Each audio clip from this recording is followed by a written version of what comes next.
Thank you. Just left it in the room.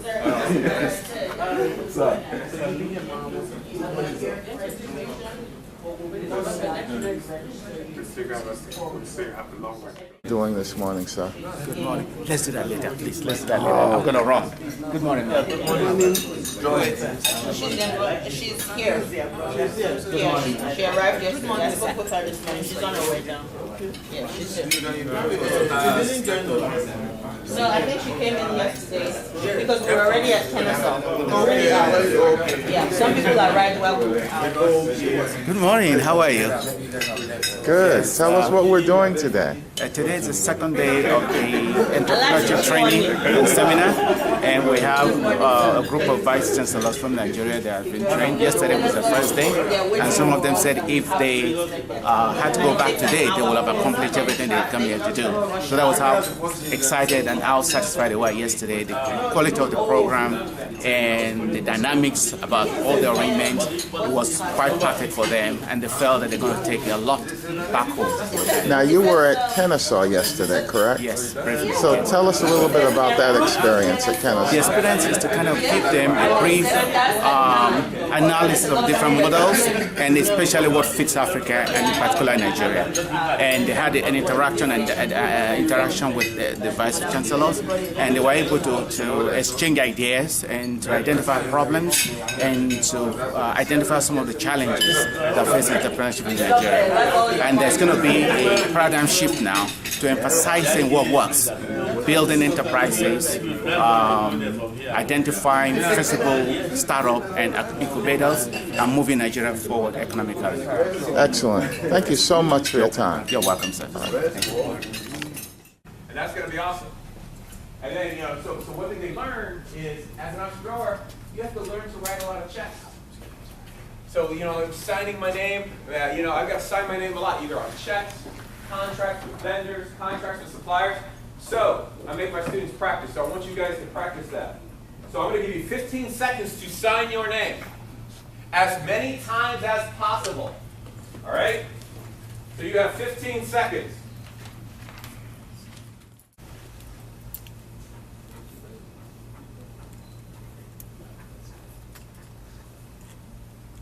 All right, time. All right, who got more than 6? You got more than 6? That's awesome. How many do you have? You have 7. Did anybody beat 7? You have 7. 7. 7. Wow, 7's a magic number. Nobody got 8 though. All right, that's okay. We're not done yet. Here's what we're going to do now. We're going to do the same thing. 15 seconds. The only difference is we're going to switch hands. Switch hands. Oh, man. All right, you guys ready? No. All right, here we go. On your mark, get set, go.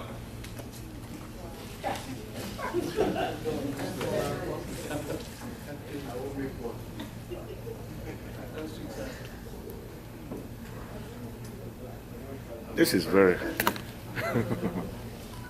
All right, time. How'd we do? Anybody get 7?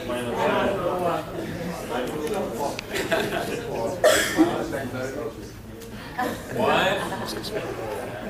Anybody got 5? Nobody? 3? All right. Did you get, how many did you get? 5. Oh, that's fantastic. 5. All right, so how did that feel?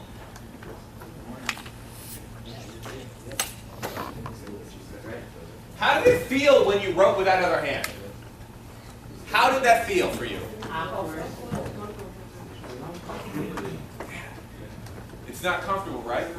It's not, you know why? It's hard. It's not how you were designed.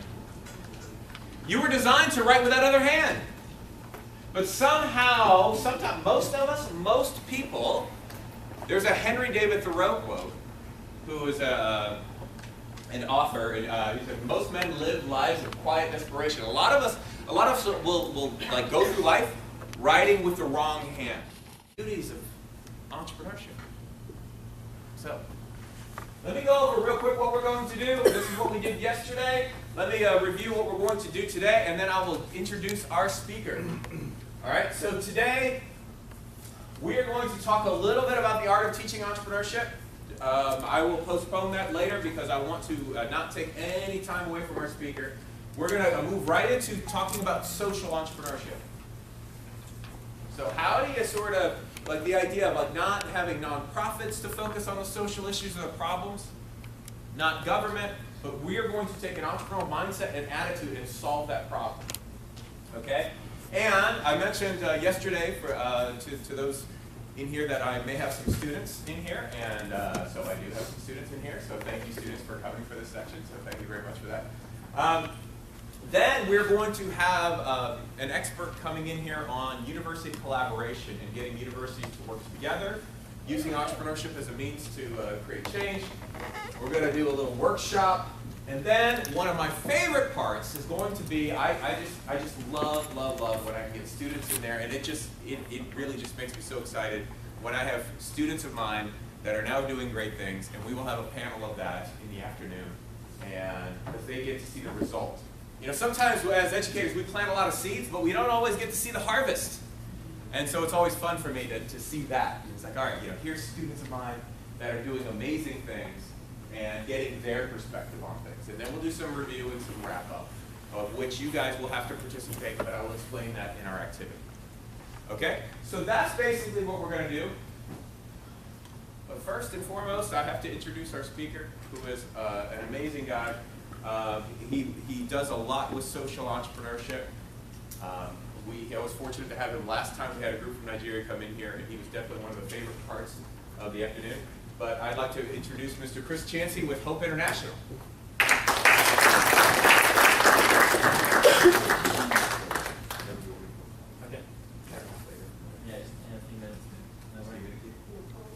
Good morning. Good morning. It's a lot of pressure when someone introduces you and they said they did good last time, because then you have to try to match the same level of success, right? Maybe it's easy to do something one time, but then you have to do it again. So I'm excited to be with you and excited to share a little bit about what I have seen and my organization has kind of seen happening around the world. And so we're going to get into what I believe are 3 factors that will provide for a strong economic climate for businesses to thrive.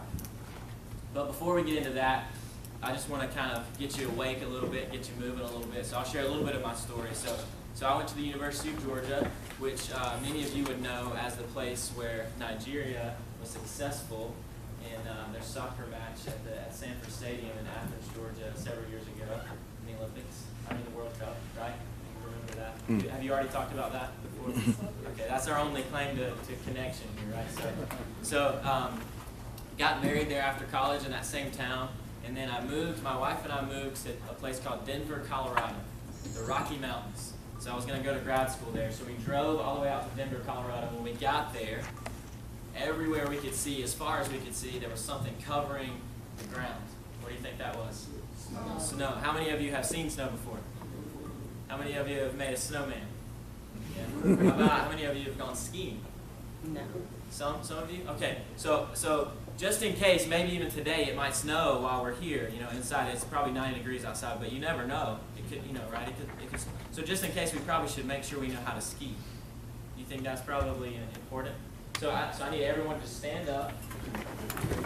Make sure you've got plenty of room around you, because I want to make sure, even if you don't, maybe we don't learn anything else today, you learn how to ski. You never know when you might be in snow and might need this opportunity to transfer yourself across the snow. Okay, so the first thing is really important. If you're going to go skiing, you got to make sure you have a really nice, thick, heavy jacket on. So go ahead and put your jacket on. All right. Then you got to get your goggles on. These really thick goggles. Put them on over your head. Okay. Now you grab your ski poles. Put your feet in the skis. And then the scariest part, you're looking down the mountain. You start leaning forward. You got your butt out. You start leaning forward down the mountain, and then you start losing control. So go a little bit this way, and a little bit that way. And watch out for that tree. Jump over the deer. Okay, now swing to a stop at the bottom of the mountain. All right, you guys looking good. Now you're ready to go. All right, so have a seat. Okay, so here's the point. Skis were made for the snow. If you're going to travel across the snow to get from one place to another, specifically from the top of the mountain to the bottom, you need to use skis. That's the most effective way to transport yourself, correct? I think that for many years, there have been people in Nigeria that have been building businesses. And they put those businesses out in the marketplace. And it's been an economic climate that has not been favorable to see those businesses succeed. I think what has been happening is people have been building avocados. Is that the right way to pronounce it? And they've been putting those in the snow. What would happen if you put an avocado in the snow? What did you say? It's not going to go very far, right? Yes. Somersaults, yeah. You won't be able to get very much traction. Your tires will get buried in the snow. And maybe the avocado is made really well, but it's not allowed to succeed. It's not allowed to move forward as you have designed it because the economic climate does not allow it to do so. If you put that same avocado on the dirt or on the concrete, oh man, it's going to take off. But it's not designed to run in snow. That's what skis are for. For a long time, people have been building excellent avocados, but they're not allowed to thrive in the marketplace. Do you agree? Have any of you heard of the term Asian tigers? Yeah. So let me read a quote to you from a friend of mine. He talks about Asian tigers, and then we're going to watch this video, Chris. Actually, why don't we? Yeah, here we go. So this is a guy named Kim Tan. He's an entrepreneur in China. He said, growing up in Asia, I saw the Asian tiger economies that 30 or 40 years ago had a lower GDP than Uganda, Kenya, Nigeria, many other countries in Africa. They transformed themselves through enterprise, not through aid, not through philanthropy. So we're going to watch a 2-minute video that talks about, it's a friend of mine from an organization that we are connected with. His name's George from Africa, and he's going to share a little bit about the Asian tigers and the African cheetahs.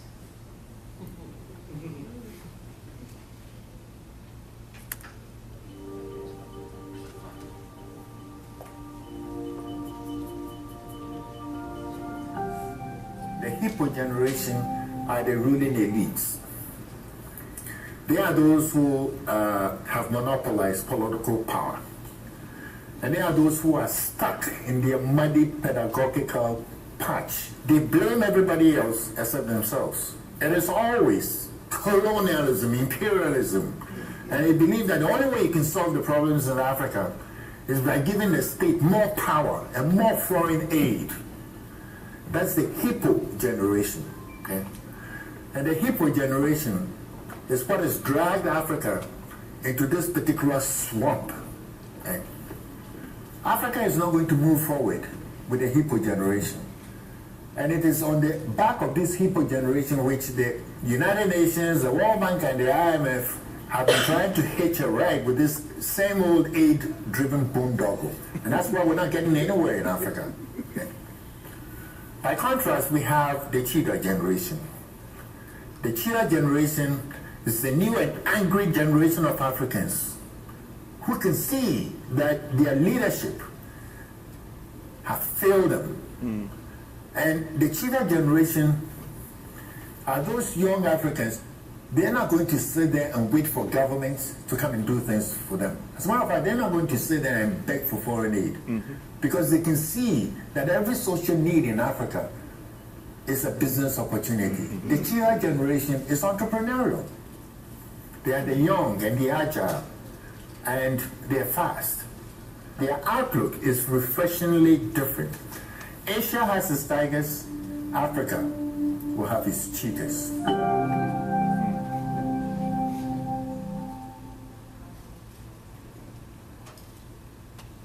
So I'd love to hear maybe 2 people who have a reaction to that video.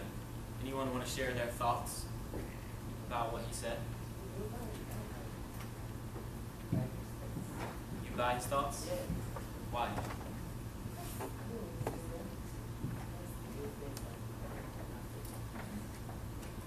That's the way things are, yeah? Anyone else have any reaction? Yeah, I think he has a great vision, a positive vision. Yeah. That's my perception. What about one of the students? What do you think? Oh, I'm a student. I disagree because I feel the same way. I feel like, you know, as a young person who's graduating and looking for a job, if the people who are above us are not helping us figure out ways to become, if we can't get jobs, to become entrepreneurs of our own, then our societies are going to eventually fall apart. So, I like what you said. Yeah. Someone else? Yeah. The only sense that we don't have many shooters. We only have Yeah. I guess that's what Yeah. So let me ask you this. What would it look like if every student in your classrooms saw themselves as a cheetah? Someone who didn't necessarily have to play by the current rules the way they are, and had the confidence by the people that are teaching them and investing in them that they could do something great, not just for their family or for themselves, but for the nation. What would that look like? Well, that forced me as an educator to change. Because I can't, bring my old way of thinking to work with this. So I have to change. Wow. What changes? Well, What specifically? the way I think, the way I interact with the students, the way I look at things. My perspective has to change. Otherwise, yeah, I cannot work with this. It will be a mismatch. Yeah, thank you for sharing that. It's good. How powerful could it be if that's what it took? If the people in this room said, I need to change my approach a little bit because maybe I'm contributing to the snow that's on the ground instead of helping move that snow to the side so their avocados can begin to get traction and move forward. That can have an amazing impact. So let me share a little bit about our organization, and I'll get to what I think are 3 points that can help provide for a greater economic climate for businesses to thrive. So I work for an organization called Hope International, and we do microfinance and offer saving services to communities throughout Africa and Asia and Eastern Europe. And I wanted to tell you as well, the video, if you wanted to show that or have access to that, it's on a website called Poverty Cure. Poverty,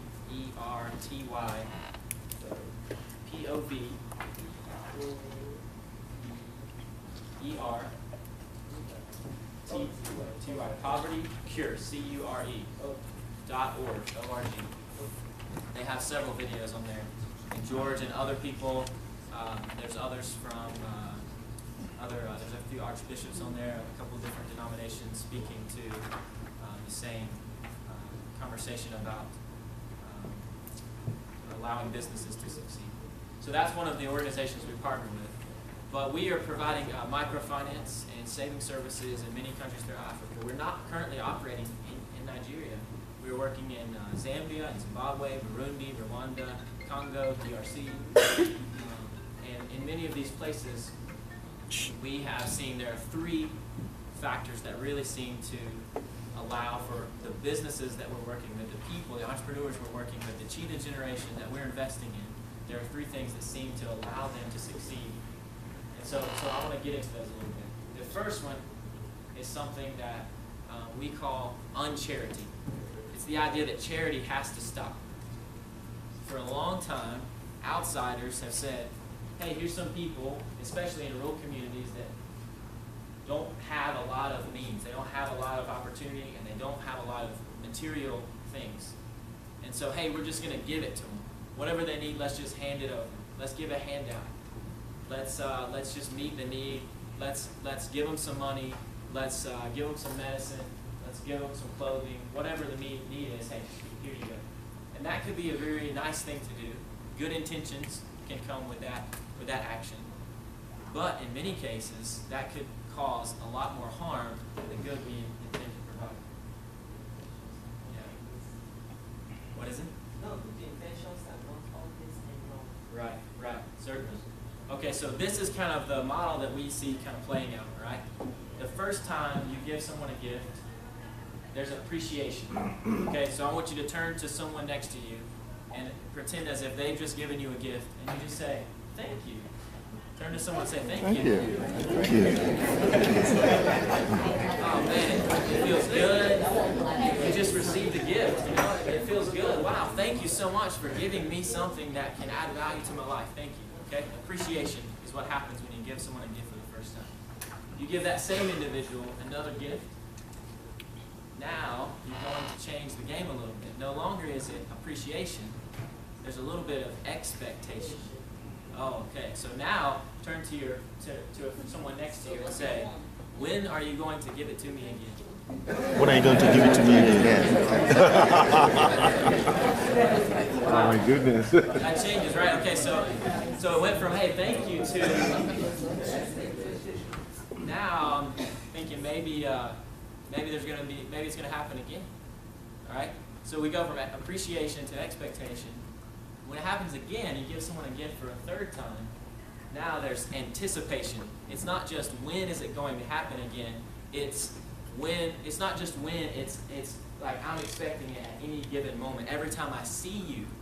So now you turn to your partner and you say, "It's good to see you. What do you have for me?" It's good to see you. What do you have for me? What do you have for me?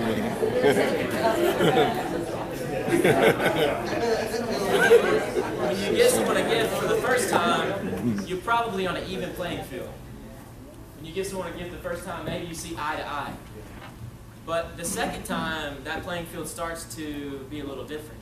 By the third time, and you're saying, "What do you have for me?" You're looking up at that person, you're holding your hands out.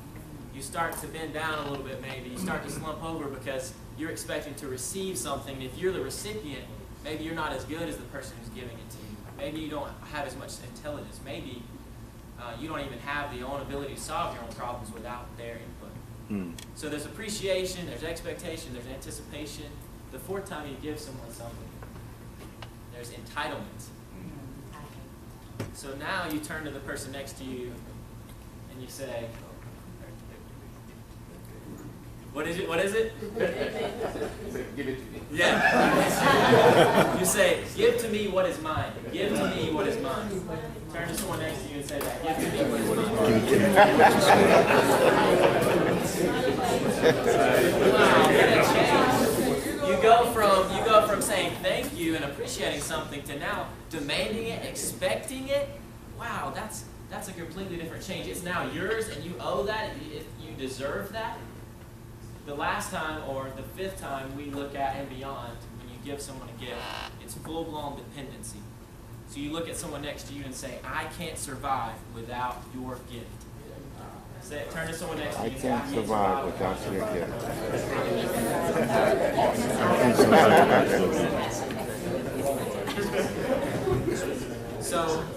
So this has happened. It plays out in everywhere all over the world. It's certainly entrenched here in America, and it's the case all over the world. But for many people who are trying to build something great, and they want it to be able to survive in the marketplace, they are hit on all sides by how charity can just undercut them, cut them out at the knees, and keep them from being able to have a business climate that will allow their work to move forward. So we have to be very careful with how that can play out in our communities, and how we might even be the ones participating in that process. If people can depend on charity, then they have no reason to build something and move it forward. Yeah? I just have a quick question. Sure. We operate a not-for-profit, so how does that work for us? Because we need charity. Right.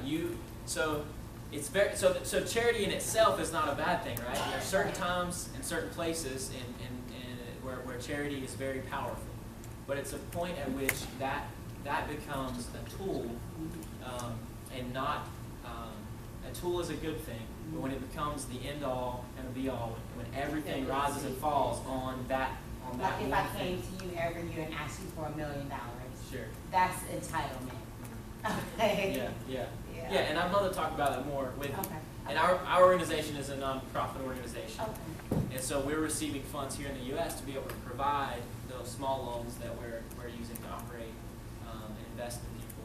And so we are certainly in need of the investment, the financial investment, Right. in other ways. But charity is a totally different thing, because charity in and of itself, and many times, causes people to put their hands in their pockets instead of using their hands to move forward. You know? So it's not about giving someone a handout as it is giving someone a hand up. Okay? So even in the video, George mentions this. He says, we can't rely on aid. We can't rely on philanthropy. We've got to be able to move forward on our own. So one factor that contributes to a very difficult climate for businesses to thrive in is charity. So be more aware of that. See where it's happening, and just consider whether that's going to help your students move forward or not. And that might be part of their mindset as well. And you have to be the one that helps point that out and expose that to them, that they don't need to rely on others, that they can use what they've been given, their God-given abilities, to succeed. Okay? So that's one factor. Factor number 2 is extremely simple. You're going to say I'm crazy when I say this, because it's very, very simple. But I think it's at the core of what needs to be true and what needs to be evident for us to say we want to create a business environment that's going to be helpful for our students to succeed. So factor number 2 is that people need jobs. And if we just said people need and we left a blank there, we would probably fill in that blank with a lot of other things before we would say people need jobs. There's a lot of things that people need, but we've seen in many of the places we're working in, if someone has a job, if they have the ability to create a job for themselves or hire other people, that they begin to meet their own needs. Charity is no longer a factor, and they can begin to buy the things they need or invest in the things they need. They can begin to have access to the networks and the people and the resources they need when they first have a job or some means of morally providing for themselves and their families, and begin to have even the ability to dream bigger. For so many people that don't have a job, they don't have the time to sit around and think about what life could be like and have the vision to move forward. And many of your students are probably the same way. But man, once they have an opportunity to meet their needs, they start to think bigger. If I can do this, what else could I do? What other problems could I solve? And they begin to think strategically about the future and have a vision more than just what's right in front of them. Does that make sense? Anyone have a thought on that, or want to say anything to that point? No? Okay, so the third point. Third factor in what we've seen is provides for a climate for businesses to thrive. It's simply what we say is character. And this one's a little bit different, right? Because certainly here in the U.S. and in many places around the world, we say, hey, if you're going to build a business and you want it to succeed, there's a lot of things you need to do. But character, oh no. You need to be cutthroat. You need to be greedy. You need to be manipulative and intimidating. You need to push anybody out of the way that's going to keep you from your goal, and you need to make sure everyone says yes to you. Never take no for an answer, and be a hard driver until you make it happen. Hustle every day. Don't get any sleep. Does that sound familiar? Is that what you teach in your classroom? No. At the end of the day, it's about character. My friend who's with me, Moses, was a businessman in Nigeria. He started a couple different companies here in the U.S., and he came with me today because he was just interested in what was happening. And we were just talking in the car right over, and he was saying, yeah, integrity in the short run it doesn't feel like it's going to get you very far. But people always find you out. If you're not a person of character, if your business is not set up on a foundation of character and integrity, it will be found out. and you won't make it very far. In the long run, integrity is the right thing every single time. So for our organization, we are not just kind of founded on this idea of character and integrity, but specifically for us, we believe that people need to understand that there is a God who loves them, who's created them to be able to use their abilities and talents in the marketplace. And so a lot of people, just like we would talk about character, would say, don't allow religion or faith to enter into the discussion about business. That doesn't really belong there.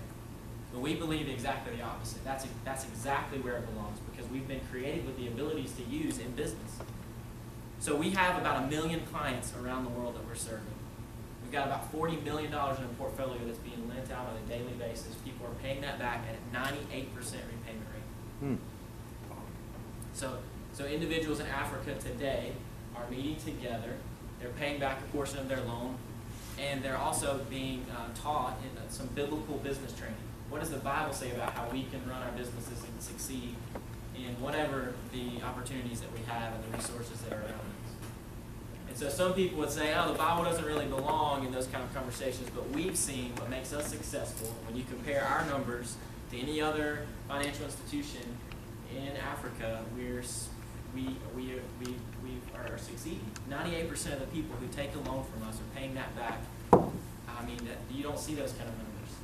And so we feel like God has provided a very favorable opportunity for us to move forward and allow people to understand that there's a God who loves them and who would love to see them succeed in business with the skills and abilities that He's given them. So I'd love to answer any questions. I've got a book that I want to share with you that kind of speaks a little bit more to our organization. It's called Entrepreneurship for Human Flourishing. I'd love to share that with you. And I'll have one final point I want to make. But is there any questions anyone has, or any thoughts that you want to share? How much is the book? Oh, it's free. Oh. Yeah. So we'll hand that out. And I don't have enough for everyone in the room, but you can share. It's a pretty short book, so you can probably read it at some point during a break or something today, and that's the first one. Sure. Yeah, I want to take us back to the illustration on appreciation, anticipation, expectation, demand. Actually, I want to suggest another addition to the end of that. Sure. And that would be beg. Finally, you beg. Not only depending or saying, I can't survive without you. You will have to kneel down and beg. Yeah.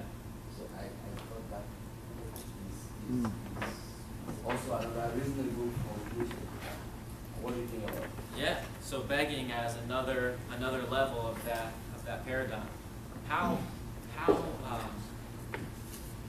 horrible would it be if students are coming through your classroom and you are investing in them, and you were to find out maybe 5 years, 10 years later after they have come through your classroom, they have been so impacted by charity that they are begging. That's not acceptable, is it? No. We want to see the people who are the cheetahs, who are building things that can move forward. We don't want to allow that kind of thing to happen. Yeah. It's very important that to achieve all of this, that the playing field from the start be one that is fair and equal and allows for that opportunity. For so long, the playing field has been stacked against certain groups of people that it's been hard for them to do it. So they've had no choice because the system was designed for begging and asking because others profited by that. So there needs to be a change of mindset that allows for this kind of growth. Yeah, it's a great point. A change in the mindset that it would allow for that kind of growth to happen. And I think that's really key in not just seeing businesses succeed, but businesses who have the goal to impact their communities around them. A social enterprise being beyond just one bottom line, but really looking at being profitable as well as having impact in their communities, having impact in their nation. And I think that starts with you being able to give them the confidence to do those things, to help them see that they're cheetahs, that there are opportunities for them to move forward, and that you are on their team, you are on their side, and you want to help clear the snow out of the way so that they can do that. Succeed. Okay? Yeah. adding to the mindset. For example, find that there's nothing wrong with getting A. But when you get the A and misuse it, that's where we have a problem. If you have A, and now you have a mindset, look, I want to use what I've gotten from somebody to do this. And you apply it, and you achieve results. But when you just pocket the A's and do whatever you want to do with it without thinking of how to invest and how to maximize, and that's where we have a problem. Yeah, very good point.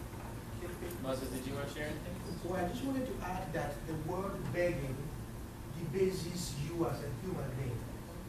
It brings you lower than what's inside. Whether you believe it's God that has given that to you or it's an endowment from whatever you want to call it, it debases you, it brings you down. It doesn't allow you to bring the best out of you. You might want to think begging or putting your hands down is the only solution. But I beg to disagree. There is something inside of you that all you need to do is to think about it, meditate about it, wait about it, and when it comes out, it might turn out to be better than the begging. Yeah, the opposite of that is that empowerment, help people move forward. That's such a strong word, helping empower the students that are in your classroom. Sure.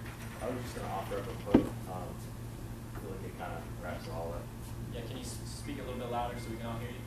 Give a man a fish, and you feed him for a day. Teach a man to fish, and you feed him for a lifetime. Yeah, anybody have thoughts on that quote? I agree. Yeah.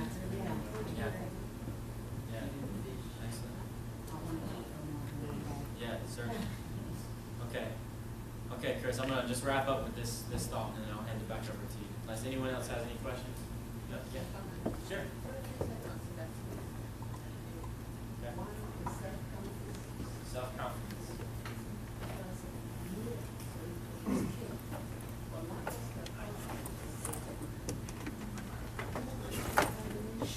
Determination.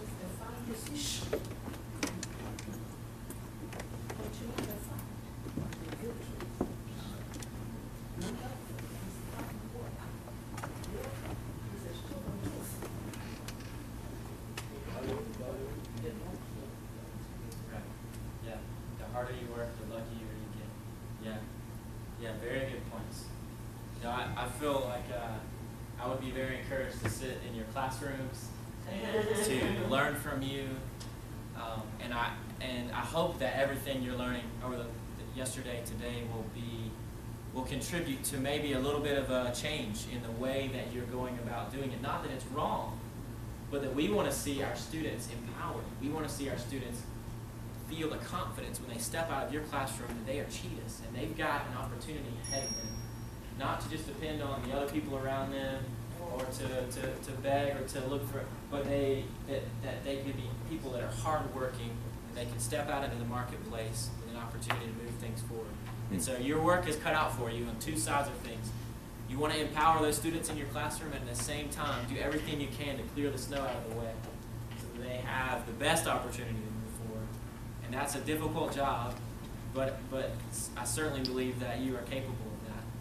And if we can do anything to help you in that process, we'd love to do that. I think maybe the book is part of that process to continue these thoughts and helping you think in that direction. And we have partners that are working in Nigeria that can also encourage or step alongside you as well. So thank you for letting me be with you and just encourage.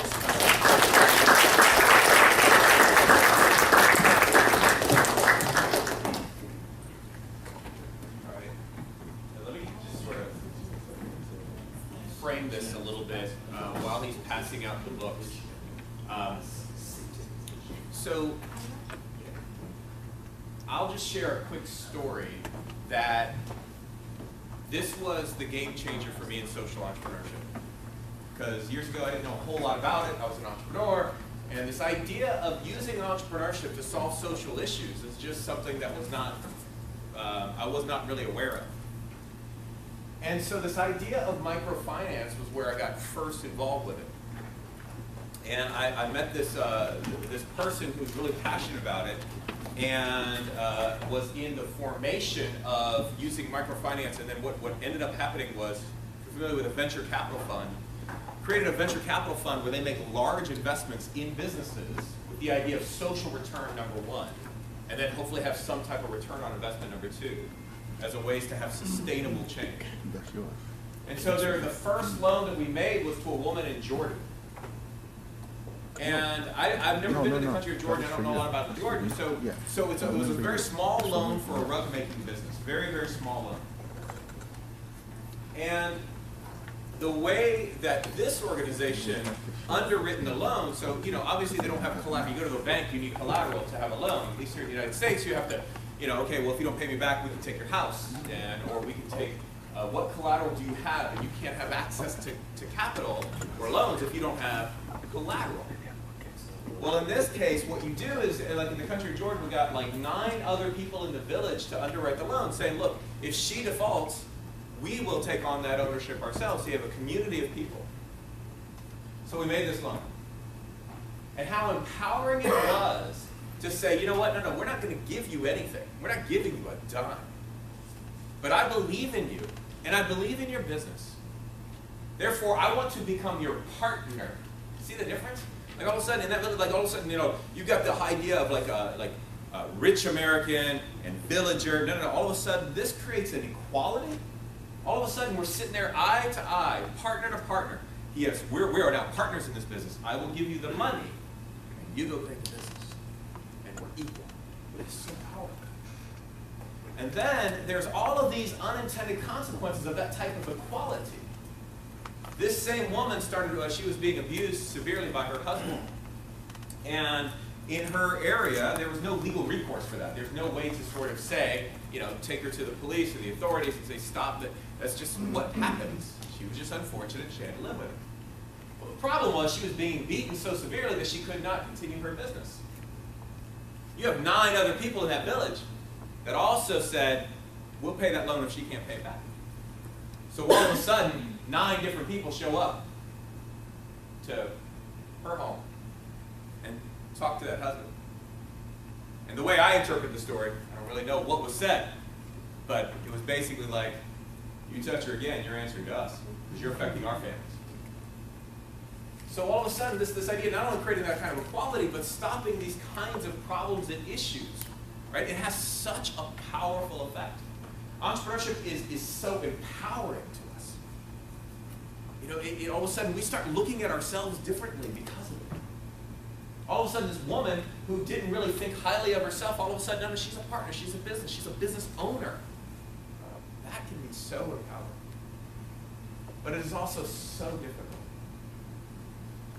Think about this example too. Like there is an organization here that deals with people in prison and helps, you know, some people in prison, maybe they didn't have the right background, they didn't have the right, they were just, some circumstances led them down the wrong path, they're in prison, they want to work with them to rehabilitate them. It's a non-profit entity that does that. What can you do, though? One of the biggest social problems they're having is that, okay, we want to work with these people who are coming out of prison and provide them opportunity, but the problem is if we can't provide them jobs, they're going to go back to doing the things that got them in prison in the first place, because there's no opportunity for them. So of course, they're going to sell drugs or whatever, because there's just no option. Say, okay, here's what we'll do. Why don't we start a business? What can we do? It's really low skill. They're out of jail on Friday. They could be working on a Monday. What can we do? Well, how about a landscaping business? You guys know landscaping? Like, you're going to take care of lawns for people. Cut the grass, take care of the gardens, do all that. We can do that. We can. Friday, they're out of prison. Monday, they can put to work. But how much more challenging is that than just starting a regular business? Starting a regular business is hard enough. You guys know that as entrepreneurship education, you know entrepreneurship is hard. It's a really hard thing. So if I was just starting a landscaping business, it's a hard thing. I have to increase my revenue. I have to keep my expenses low so that I have some profit. And what's my biggest expense? Labor. So I'm going to do as much as I can with as few as possible, right? So Now I've got this social enterprise, and my goal is not, let's increase the profit as much as we can. My goal is to employ as many people as possible. So all of a sudden, my costs go way up. Right? My costs go way up. And so if somebody shows up late on Monday, they show up late. If it's my privately owned business, my own business, what can I do? You show up late, fire. Right? We will not tolerate that. But if my goal is to rehabilitate you and to provide you opportunity, you show up late, you know what? I'm going to work with that. You know, I want to provide as much employment as possible. So all of a sudden, my costs of running this social entrepreneurship business, or the social enterprise, as the term is used sometimes, increase dramatically. So my costs go way, way up. And I'm competing against a privately held company that my costs are really, really low. But you say, okay, well then you just increase your revenue then, right? Because either as a business owner, I'm doing one of two things. I'm either going to increase revenue or decrease expenses. That's what I have to do. And because if I increase revenue and lower expenses, my profit goes up. So I'm just going to increase revenue. Well, how does that work? You go to the homeowner and says, hi, how you doing? I would love to serve you as a customer of mine. And all of my labor is people who just got out of prison on Friday. And we're going to charge you more because of it. Right? So do you see how difficult this can be? It is a different type of entrepreneurship. It is incredibly hard, but so fulfilling. So it's a whole specialized area where we say, okay, you know what? We are going to use an entrepreneurial mindset, an entrepreneurial attitude to solve these problems. And it just creates so much empowerment. For somebody to go to the village and you know what you are now, you are not a beggar, you are not somebody who's dependent upon somebody else. You are a business owner. You own something. That alone can change a life. And I just think that's really, really cool. So, any questions on social entrepreneurship or anything else? Okay, so here's what we're going to do. We're going to take a break, all right? So that way you can connect with, we will start back at, so that way you guys can run to the restrooms. I believe there's still coffee out there and everything like that. So right there, okay, so take a break, connect with you. You can ask questions with Chris Chance here or anything like that, and we will start back at 10:45 with our, and talk about university collaboration. Thank you. Right before lunch. During lunch, I'm going to give you guys an activity to do. During lunch, we have breakout rooms for everybody, for groups. And essentially, I'll describe this later, but basically the idea is we want to spend the later part of the afternoon figuring out, okay, how do we implement? If you could only do one thing, what is the one thing that you're going to implement? Because as we mentioned yesterday, embracing a concept is not the same as applying a concept. And it is through the action that we start creating transformation. Even if we don't have the perfect plan, as long as we act from that plan, we learn from our progress, and then we kind of go from there, that's what creates the power. So at the end of the day, I want to hear from sort of each group and say, okay, here's what we're going to do. All right? So that way we leave here with an action plan.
sound going on.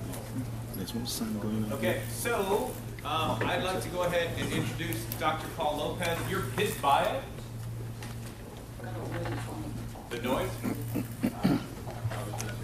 Thank you for telling me that.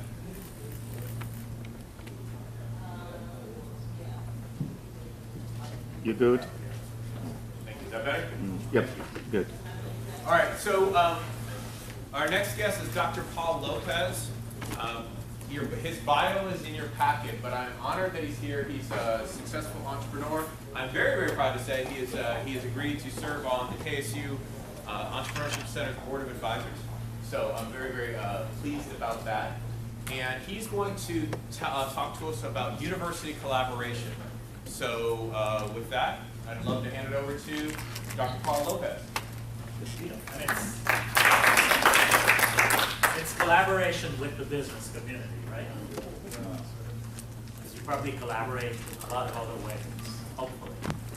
Good morning. Good morning.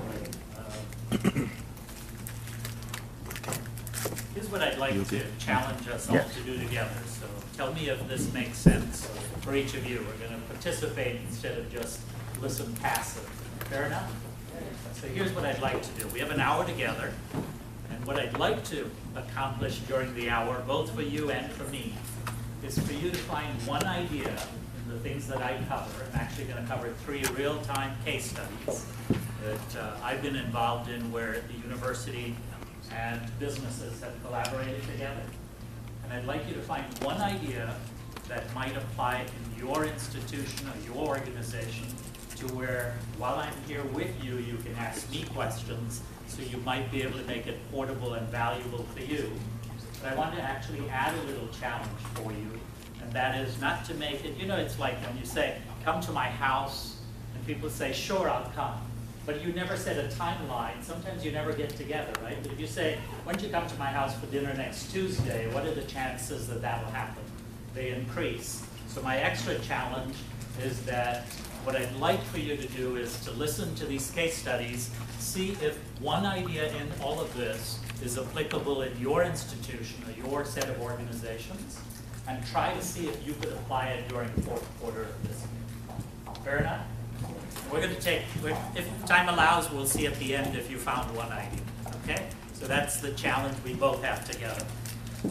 Today's outline is I'm going to do about 3 or 4 minutes about the context of what I've done in terms of university and business collaboration, but really about my business background, etc., which may be different than what you're used to, in as much as I think I'm sort of an unusual breed, in as much as I am now in my 37th year of being in business and have a doctoral degree. That combination's unusual, isn't it, Chris? People usually have one or the other. And so when I talk about a case study, it's not a case study that I may have worked on or was a consultant on. I actually lived. And that sometimes I used to teach at this particular classroom to our executive MBA students who had also were current students. So in that regard, I just want you to get a sense of my background and see how it applies. It shouldn't matter at all about any of the ideas that I present to you, but it gives you a context. The second piece is I'm actually going to throw out some ideas in terms of university collaboration. Just start something simple. If you do anything at all, you may not get it totally right in 4th quarter, but it'll be better in 2016 and more impactful in 2017, hopefully. Fair enough? Okay? And then if any time allows, I suspect, having worked with your colleagues a few months ago, we will not have any time left at the end. If anything, we probably will. I may stick around during lunchtime if time allows. I actually run a business. I've got to get back to it. And in fact, I'm speaking at another university by the airport tonight with our students, actually, to tell them about entrepreneurship as well.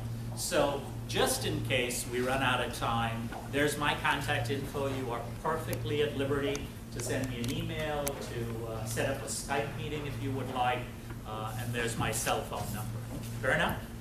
Okay, I'll flash this up a couple more times as well so you have it, but let me just sort of kick into my story. I've been in 3 different careers. The first one was in university teaching out in Louisiana and in California, all in business school. But I realized, and I hope this won't be offensive to you, that you can't make very much money at teaching. Isn't that right, Chris?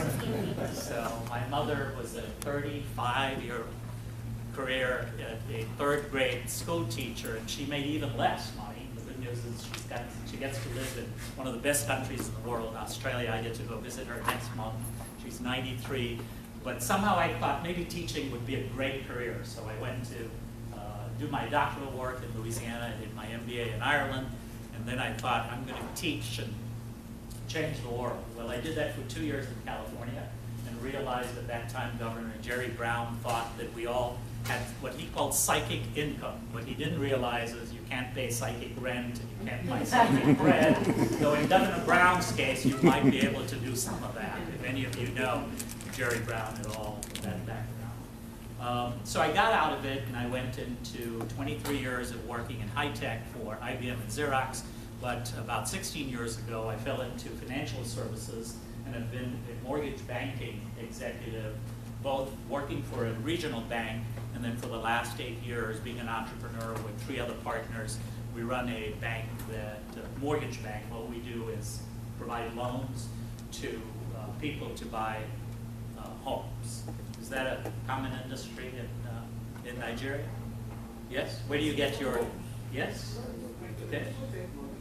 People take a mortgage. So that's what we do. We do mortgages, and in the last 8 years, we've done $4.2 billion worth of mortgages. Not a bad amount. Last month alone in August, I just looked at the numbers. We did 274 loans for different families to the tune of $52 million. Not a bad business in as much as I get to help people, what we call, enjoy the pride of home ownership. So that's what I do, and I'm very privileged to be able to do that. Got into it by accident 16 years ago, and then just delightful capability here in the 3 southeastern states of Georgia, Florida, and North Carolina. I'm also very privileged and blessed to serve on 3 nonprofit boards.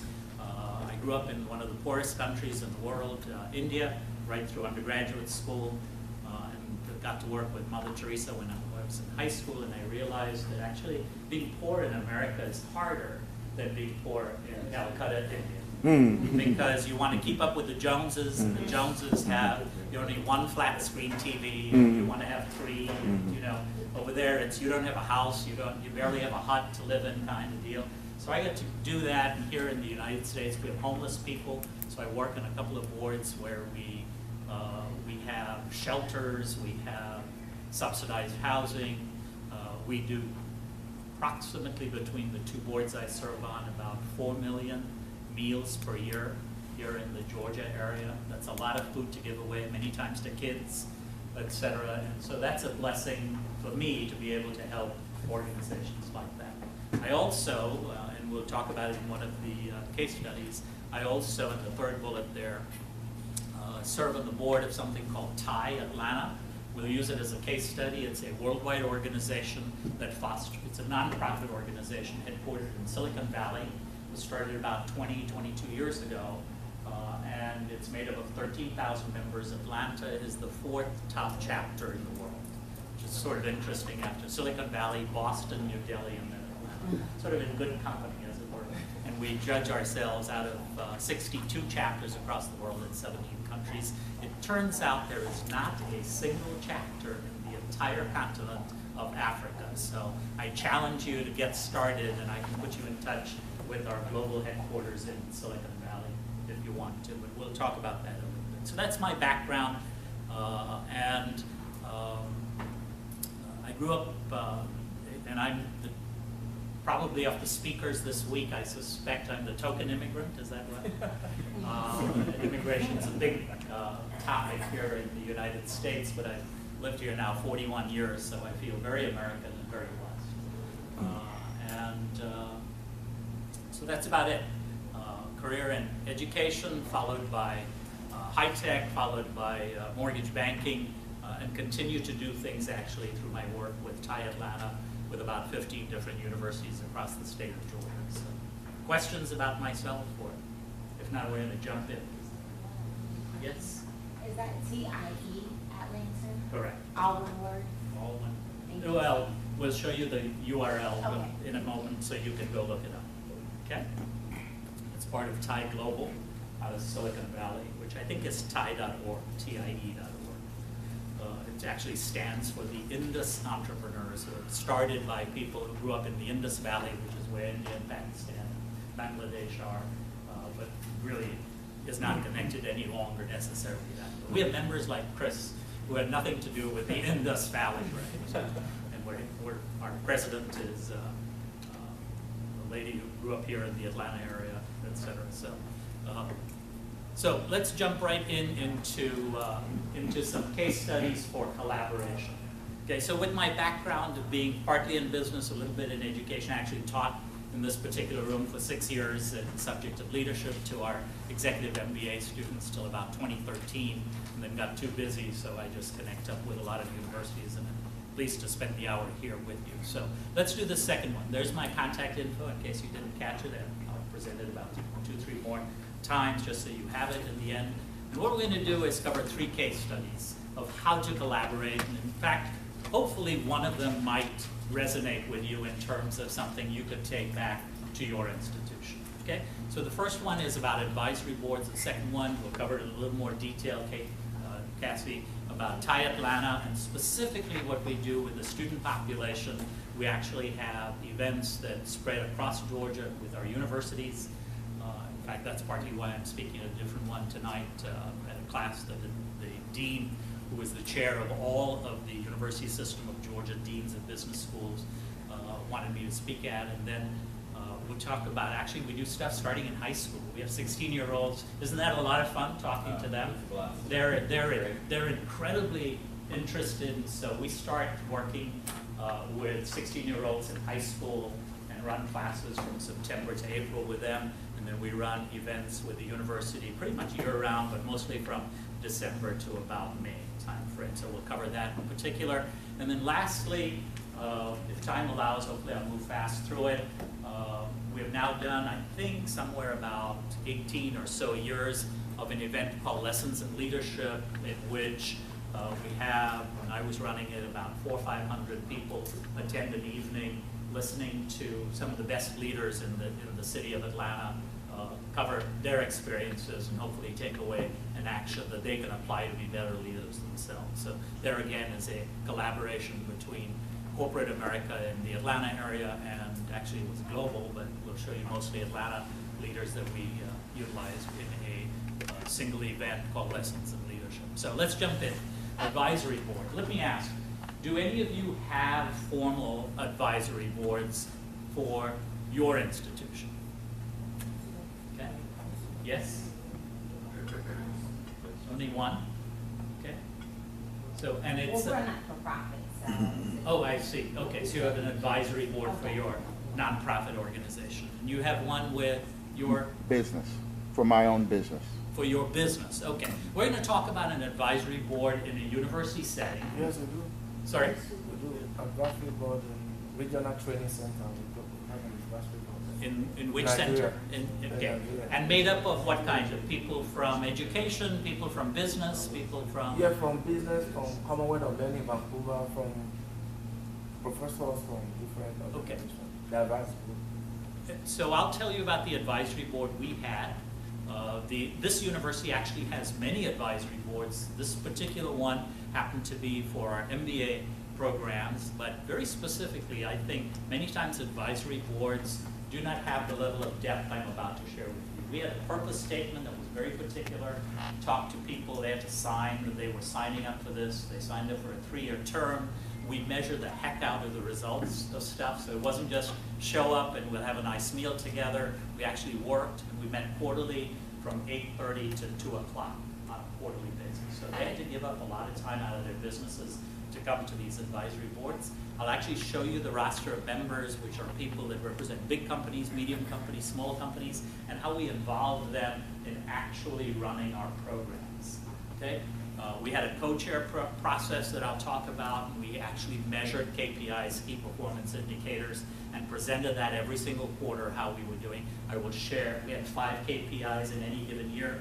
I will share in detail with you 2 of them as an example. So this wasn't an advisory board. We might have started, but I actually started with KSU as being an advisory board member. Then they asked me to teach part-time, then full-time, and then I became co-chair of the advisory board. So again, I will tell you that getting members to be on the advisory board, if you're very clear of what you're doing, was not hard at all. They wanted to be on it. They wanted to participate. They had to participate quarterly. This wasn't right. And then a lot of work occurred between meetings, because many times you want people to be involved between meetings.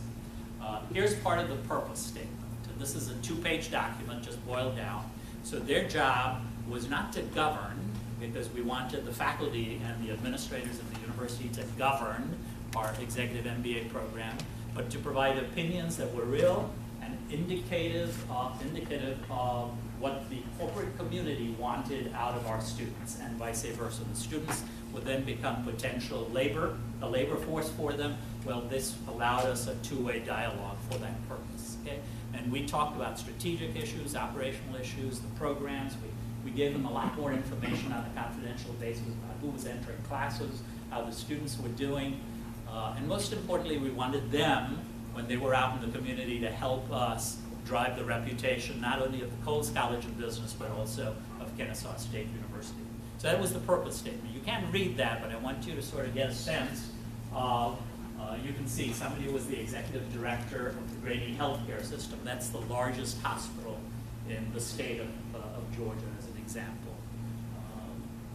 You probably pass it by when you're coming up the freeway from the airport, by the way. It is truly a large hospital that serves tens of thousands of patients every year. People from Coca-Cola Company, Cox Enterprises is a large media company. They publish our newspaper. They have internet companies. They do auctions of cars. I mean, just an enormous set of capabilities. Intercontinental Hotel Groups owns the Holiday Inn chain, owns many other chains. They happen to have their North American headquarters here, so we were able to get somebody from there. AT&T, which I don't think is as much in Africa, right?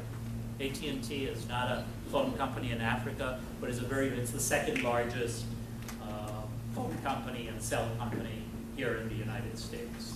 They're mostly in the Americas rather than in Europe or Africa. I'll just let you look through. We had somebody from the high school system, a superintendent, somebody from Hewlett-Packard. Like I said, I never had an indicator that somebody didn't want to join once we explained what was expected of them. So getting a very varied board was not hard to do. You got to sort of pinpoint what skill sets you want and how you're going to drive to that purpose statement. So you can see, I mean, just IBM Corporation, the manager of human resources for the Americas, was on our board. Orange Business Services, I think that may be a company that you are aware of, right, as an example.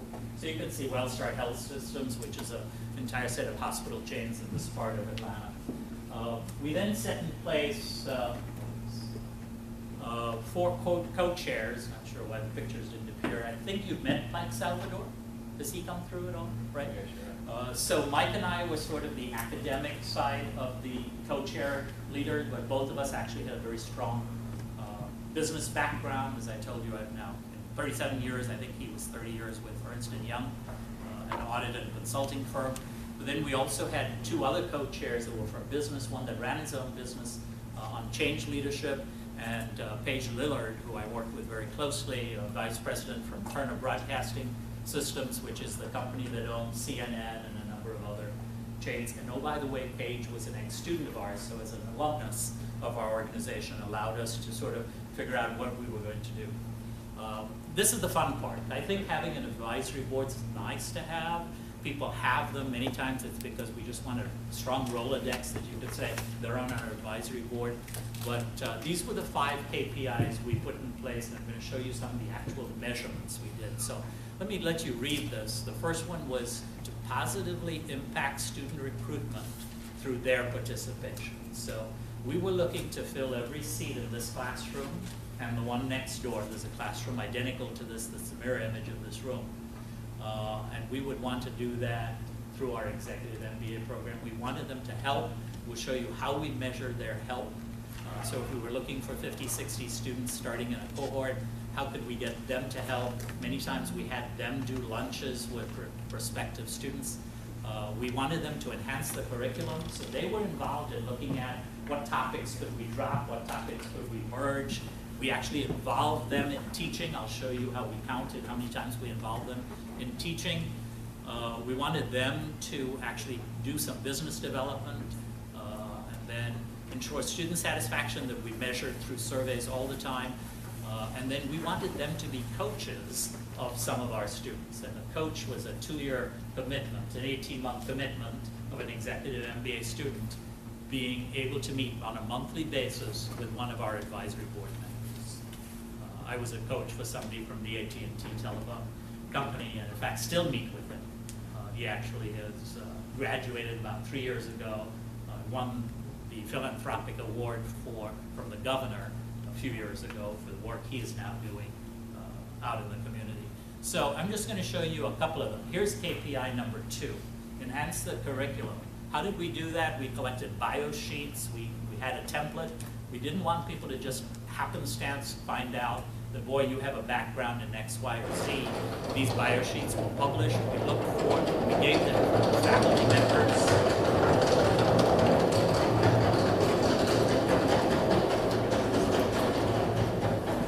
All of our MBA faculty members had access to these bio sheets, and they could use these advisory board members to come and talk at any one of their modules. So think about, I think many times we make our topics very theoretical. If you use the last 30 minutes of a topic to actually have a member of the business community come and be a panelist kind of deal, or come and present on, as an example, on CSR, is that a topic that is big right now in Nigeria? Corporate social responsibility, or on quality and green belts, black belts, or various stuff like that. People who are actually in those businesses to come and spend time in the classroom, so they had access to that. You can see in that particular year, we wanted to target that about 12 to 15 times we would involve an advisory board member in one of these programs. And we actually did that 18 times in the last year I ran it.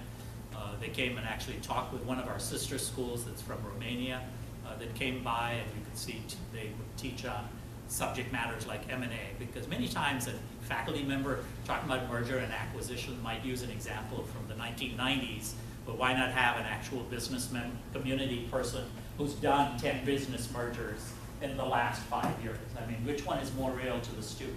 It sort of takes your theory, applies it now in real life kind of deal. So that was the example. Any questions so far as to how we actually measure this? We publish these quarterly. The board sort of knew what we were signing up for, and we looked at where we were behind, where we were ahead of time. Possible idea for you? Will you share this? Chris has all these slides already, so you're welcome. Or just drop me an email and I'll forward it to you.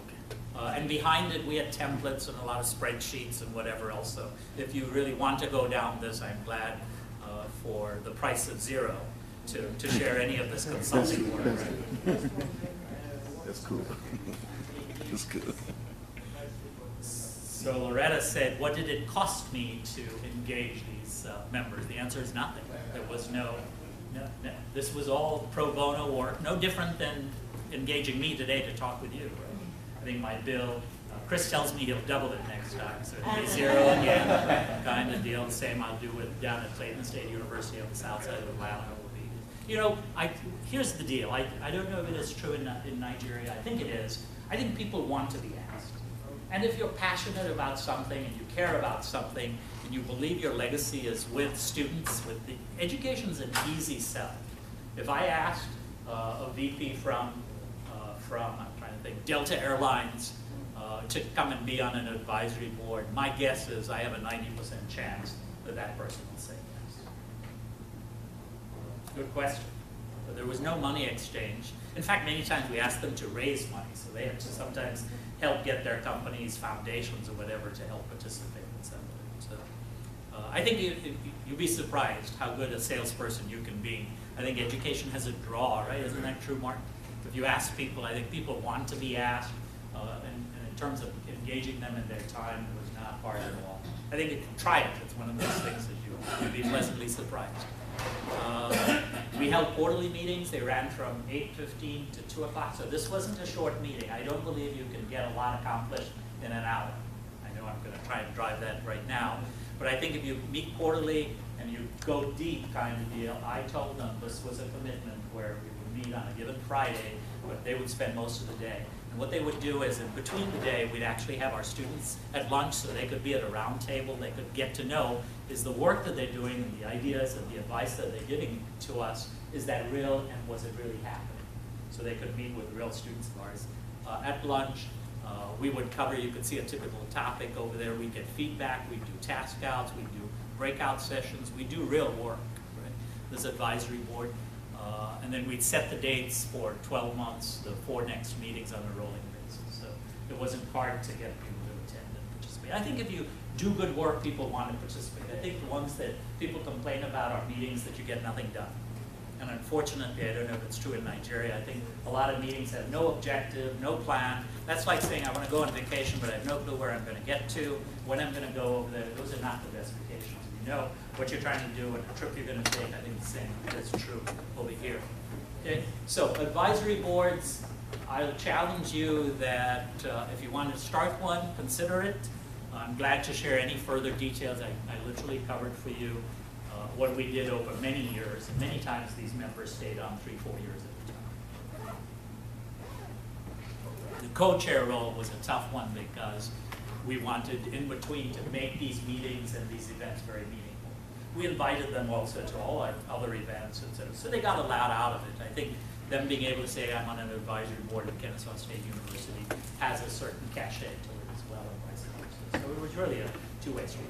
So that's case study number 1. And we are doing well on time. Questions, comments, portability?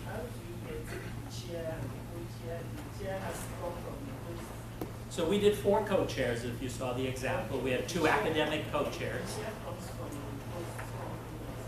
And then 2 other co-chairs were members of the business community. So we had 4 co-chairs, right? In our particular example. You could do 2, you could do whatever, but we didn't want one or the other. We wanted a blend. Now, it turns out that both Mike Salvador and I happen to be both academics as well as business people, but that's sort of unusual. So if that doesn't match your need, kind of, that was the whole idea of taking somebody and having one of the co-chairs who'd been an alumnus of our program was also very useful. Paige is the VP of Quality and Business Performance for Turner Broadcasting Systems worldwide. So I always had to find times where she wouldn't be in Argentina or London or whatever. And so we set a lot of meetings up. That's why we did it a year in advance. Other questions or portability? You were going to say something about how you evaluated the board's performance.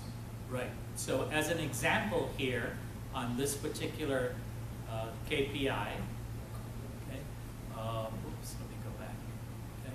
So in this one, the objective was to enhance our curriculum by ensuring continuous improvement. And one of the ways we did that, like I said, was we involved them in the actual curriculum. They taught in different modules, or they were invited to. We said that they would actually, out of our board, we would have 12 to 15 involvements per year in a module. That's not a small amount if you think about it. They got to come back here, spend an hour to 4 hours, that was the length of our modules, and we did that 18 times in that new year as an example of that. And every one of the other, of all of these had real measurements. Now sometimes at the beginning of the year you're thinking, oh boy, that was too aggressive a target. And so we would reset it as a result.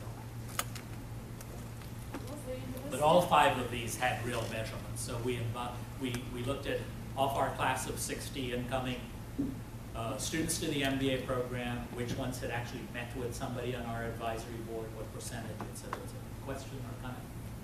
I was a question about these KPIs were measured by you, the advisory by the board. Was the university involved at any point in time to see if this was actually impacting on the growth of the university? You know, because KSU has many advisory boards. I don't know. I know that The university keeps track of advisory boards. They have a lunch once a year, etc. Our objective in that particular one, has Kat Coles, who's the dean of the business school, been here yet? No. She has an advisory board as an example. The university has an advisory board. So they all measured whatever they measured. My belief is that most advisory boards are more in, I hate to say this, they're token organizations rather than impactful. So we just decided we'd measure it. And I think, frankly, if you have self-measurement and you have transparency of the objectives and the details of spreadsheets behind every one of these KPIs kind of deal, that you can tell if you're really doing good work or not, right? So we didn't have a third party. Now keep in mind, Paige Turner is the VP of Business Performance for Turner Broadcasting System. She wasn't going to allow us to just make up numbers as well. It didn't, I mean, there was no value to it. We wouldn't pay her less or more because she was doing it on a pro bono basis. How are the outcomes of the statements actually used by the college or the program? At that time, Mike Salvador was the head of the executive MBA program. He's now moved on to executive education. He would actually use our advisory board to talk about new curriculum work that was being done. You know, there's many other things that occur when you're changing curriculum. You're going to get authorization by the regents of the university, the trustees, all that kind of stuff. So he would use it as a sharing mechanism, more to sort of use these business people to sort of test certain ideas he was considering, and vice versa.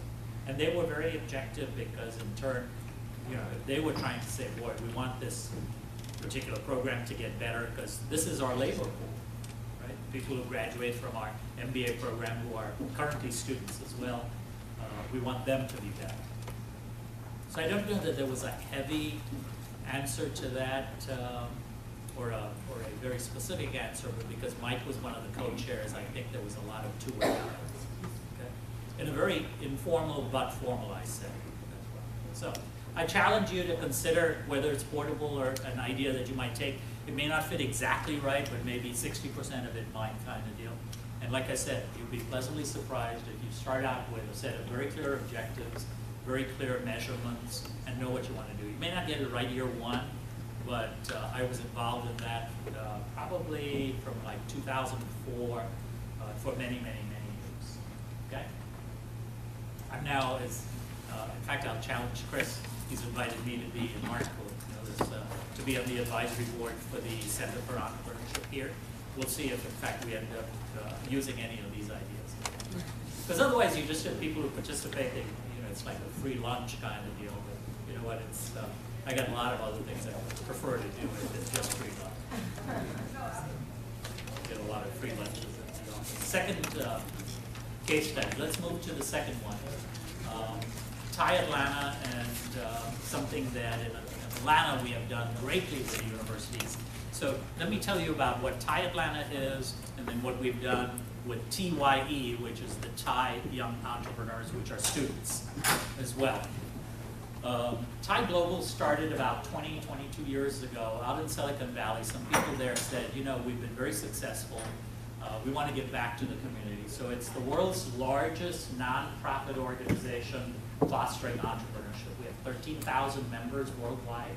So if I go to Brussels, if I go to actually show you a map, I go to New Delhi, I go to some places in Australia, wherever, I could choose to meet up with people on a business sense, but there you see our mission, vision, and purpose statement. The whole point is we want to help the next generation of entrepreneurs, because the real fuel for the growth of American economy or Georgian economy is these next generations want to start businesses, build wealth, and I'll show you, again, measurement is something that's important to me, and it's part of why I'm glad to be on the board of this organization. And I have a couple more years still on that board. So that's TIE Global. I think you can see on the bottom left the TIE Global website, tie.org, and then specifically our TIE Atlanta Youth Organization, young entrepreneurs made up of high school and university students, and the website over there. Again, Chris has this entire web set of slides. The pictures aren't showing. Okay, The first chapter was started in 1992, so 23 years ago in Silicon Valley. We have 62 chapters in 18 different countries. I'll show you a map. I think I have a map, but it's not shown.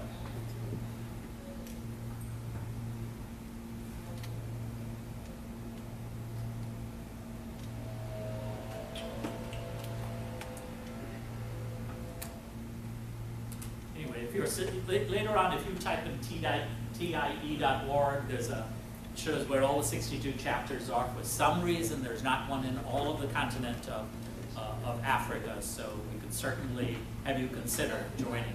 And Chris, wouldn't you say it's one of the more vibrant nonprofit organizations in terms of meetings and events you go to? Absolutely. Yeah. Tell them a little bit about why you joined TIE Atlanta as an example. Because you didn't have to, right? You actually paid dues to do that. Yeah, exactly. Basically because of the impact they have on other entrepreneurs. The things they do with the youth, I was completely blown away by the length, the intensity, and the students that they serve on the high school level. Their events are incredibly well done, well attended by seasoned entrepreneurs as well as aspiring and existing entrepreneurs. And so it's just a great community of these people all trying to help others get better results. And so it's an amazing organization to be a part of. I'm going to try and do that. If I can pull it up here.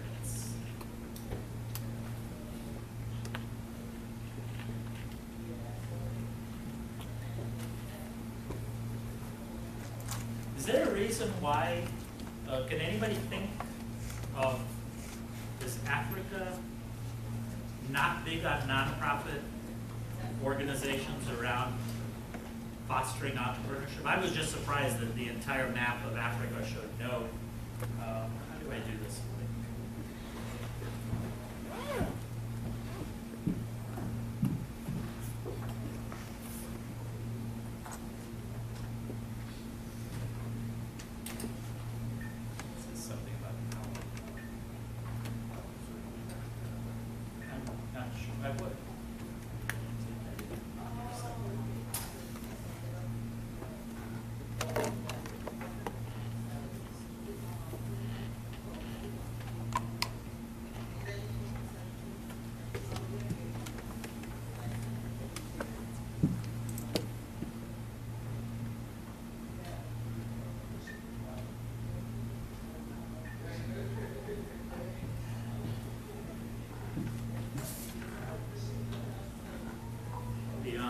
Right, there we go.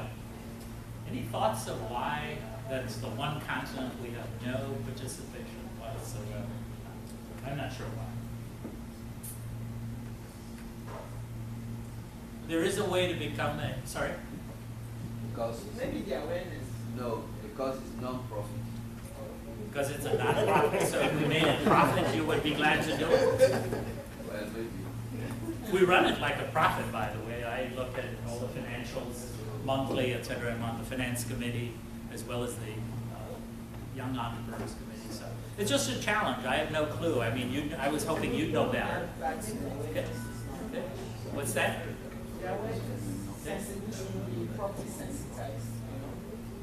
Yeah.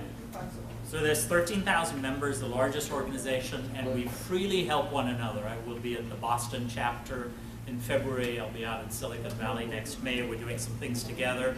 We just hosted all high school finalists from around the world in June or July, end of June, I think. Yeah, I'm kind of bored. You just said you run it as a profit. Well, you should run a nonprofit like one, shouldn't you? So, yeah, we call it surplus, right? Then why do you call it non-profit? Because it's a, in the U.S., we have a tax set of laws that allow you to receive donations, et cetera, and not pay taxes. So that's why it's a nonprofit organization. But it has a charitable purpose. It's a philanthropic purpose, et cetera. We donate money through dues, as I mentioned. We have sponsorships from large companies, law firms, accounting firms, et cetera, that want to advertise through our membership organizations. So it is effectively a nonprofit for all tax purposes. But if you ever run a nonprofit like a nonprofit, you will be out of business, right?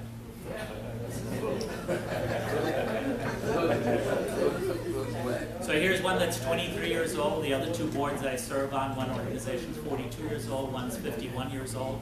And they both, 2 years ago when the federal government came very close to not being able to pay its bills, we couldn't pay the payroll. So we had to really look back and say, what are the, how do you look at cash? How do you, look at some of the accounting methodologies? How do you build a surplus? Otherwise you can't be around to help either our youth in this case, or to help people in poverty. So I hope you run nonprofits like profits. It doesn't mean, but if you think of that in a negative way, I would rather that you didn't. I think that you want to apply some of the business principles of sustainability, in my words, of how you run it like a profit. So anyway, let's tell you what we do. Did you say you don't have a affiliated to any part of Africa? What about Madagascar? There you are. It's actually, yeah, I think it's in Mauritius, so maybe that is the closest one to you. And also you don't have any South America. What? Ah, true. There you go. I better get going, right? Yep. I'll tell our global folks. I'm right now trying to just solve Georgia. In that regard, we're our fourth biggest chapter. We'd like to be the third next, etc. But anyway, the real issue is what's portable, what idea can you get out of it? So let me tell you about a couple of things that may resonate with you. Okay, here in Atlanta, we measure the heck out of everything. We look at how many successful ventures we have mentored and or grown. We have members that run a number of companies. We'll show you how we measure mentoring in particular. In a couple of Saturdays on the 12th of September, we have our annual conference. We'll have 300-400 people in it. We will have some of the top entrepreneurs speaking for no money at all. I know there's this question of money kind of deal. The one last year, a keynote speaker was the guy who ran an Atlanta-based organization called ICE that was 16 years old and bought the New York Stock Exchange for, I think it was 30 billion, or some enormous number that's under 30 years old, etc. We have people who have grown businesses. This year, our keynote speaker just sold his media company for $830 million, so we want to hear his do's and don'ts, and those are the kinds of things we do. We will also have a top Emory professor who has 90 patents in the area of HIV, AIDS, eradication, talk about innovation as an example, also as a keynote speaker. So you can see some of the other things we do here. We've created jobs, we measure. I'll show you actually. What we do is we say there are 5 pillars. I think there's 5 items at the corners of these of this virtuous cycle. The one I'm going to talk to you is on the top right about what we do with youth, which are students. Okay? Because I think that may have an applicability in this particular context. We also run quarterly accelerator classes together with partners around the city, and mostly around technology. It turns out to be just because that's how I think a lot of our members are and care about, but it doesn't have to be. It could be healthcare, it could be manufacturing, etc. I'm not going to spend a whole lot of time. The youth program we run in conjunction and in partnership with the Small Business Development Centers. The Small Business Development Centers are part of the Small Business Administration of the United States. SBDC is half funded by, it's on 17 campuses around the state of Georgia. They're actually nationally. There are many, many centers. Georgia is a big piece of that. The state director happens to be located at the University of Georgia in Athens. And in that regard, we have partnered with them to do our university program. Why? Because sometimes if you're looking for help and you want somebody to look at your business plan and give you some access to capital or ideas about why your manufacturing process needs help, they are physically on 17 campuses. They have 17 locations across our state of Georgia. So that's why I happen to have partnered up with them for the university program. Here's some stats. I'll show you the high school program and I'll show you the university program. The mission statement is written up there to enhance learning objectives all around fostering entrepreneurship. We're a 27-month startup. We are about to kick off our 3rd annual business planning competition. I'll show you who participates. We have 15 universities across the state of Georgia.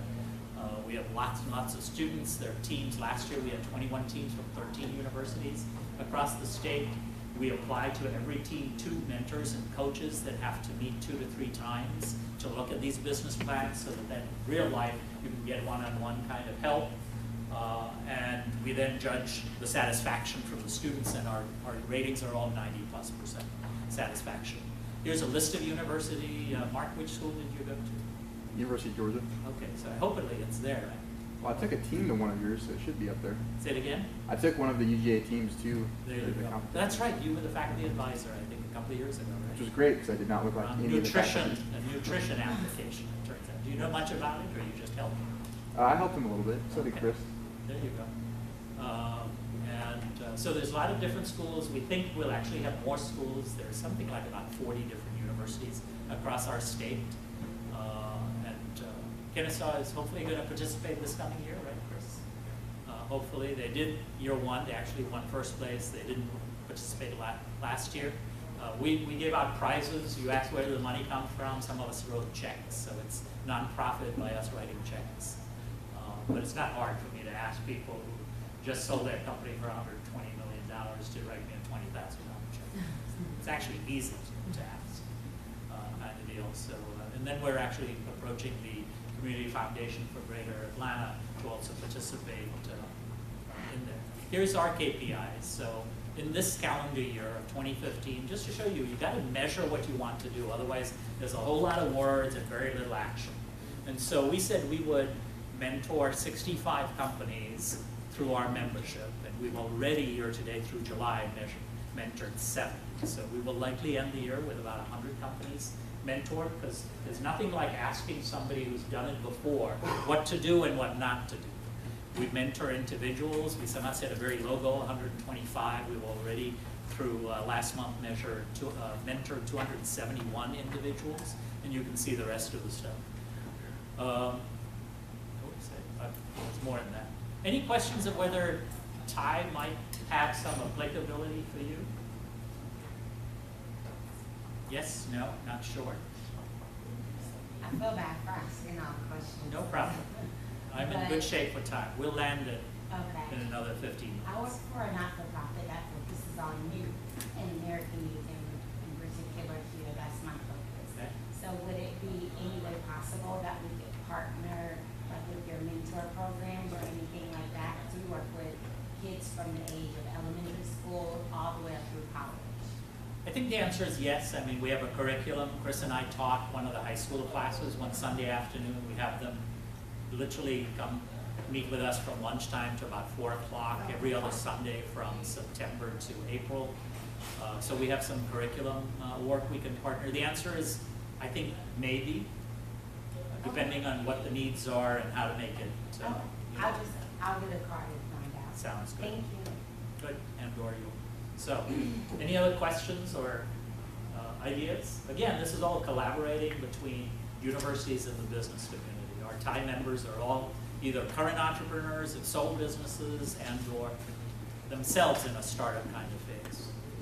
Here's my third case study, and then we'll open it up for general questions. Something called Lessons in Leadership. And by the way, you can make it Lessons in Entrepreneurship. I think, Chris, this is a great one to consider doing in 2016 for the center. And I'll offer if there's any way I can help you either by getting, I think it's easy to get panelists. The question is how to get the event going and make it, not a dollar drain kind of deal. So here's the syllabus. That's a lot of tiny lettering this way anyway. We wanted all our students and alumni. We had at that time when I was here 1,600 alumni students, and so we would literally have about 500 of them. By the way, we tell them that you didn't have to be an alumni to participate. You could bring your boss to talk about and listen to, an idea in leadership, and again, take something from the best of Delta Airlines or something from Hewlett-Packard or whatever, IBM. Maybe there's one idea you can take away and participate and grow your own company. We had a very specific syllabus. All of this stuff is out of the syllabus over there. Glad to share it. And the whole idea for that evening was for people to network, get to know the business community and the academic community together. It was at one of our conference centers about 15 minutes drive from here. It's a large performing arts theater, and we would use one of their ballrooms. And then the session objectives was to understand what we did about leadership, but really use our panelists. And I'm going to show you, we had, every time we had 5 panelists, but I will show you just about 24 examples of who they were and why we learned something from every single one of them, and hopefully the participants could apply them in their business life. My role as the moderator was really to understand and make sure we kept them between the white lines of the road, so they provided actionable comments to the people who were in the audience. Because otherwise I think there's a lot of, that was nice to hear, it sounded good, it was a good case study, but if you didn't apply it, it didn't do you much good, right? So here's an example. I think we're up to the 18th year now of doing this. So it is an annual event, typically in February on a Thursday evening. It's held at something called the Cobb Energy Center now. It used to be held here in Kennesaw. Kennesaw is not a convenient location. You found that out by coming from the airport. So we've moved it further down the freeway where it's a little more convenient to in a location where a couple of our freeways intersect over there. Here are the learning objectives. And that first one was very important for them to really say, out of the 2 hours in the evening of listening to 4 or 5 leaders who are clearly tops in their field, what's the one thing you're going to be able to take away and then apply? And if you don't write that down, so the program literally had 2 or 3 blank pages at the end, and I would ask them 2 or 3 times during the evening, if you found one idea you can implement. Is there one idea you can implement in your job starting next Monday? Here's a set of examples of some of the people we would have.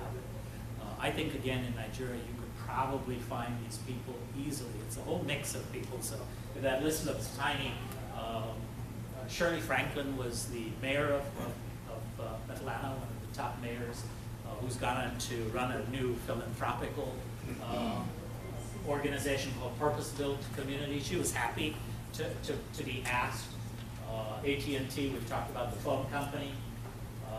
A lady who is an entrepreneur, Nano Lumens, is an organization that actually makes flexible, large digital screens. Okay? How are we doing on time, Chris? Good shape?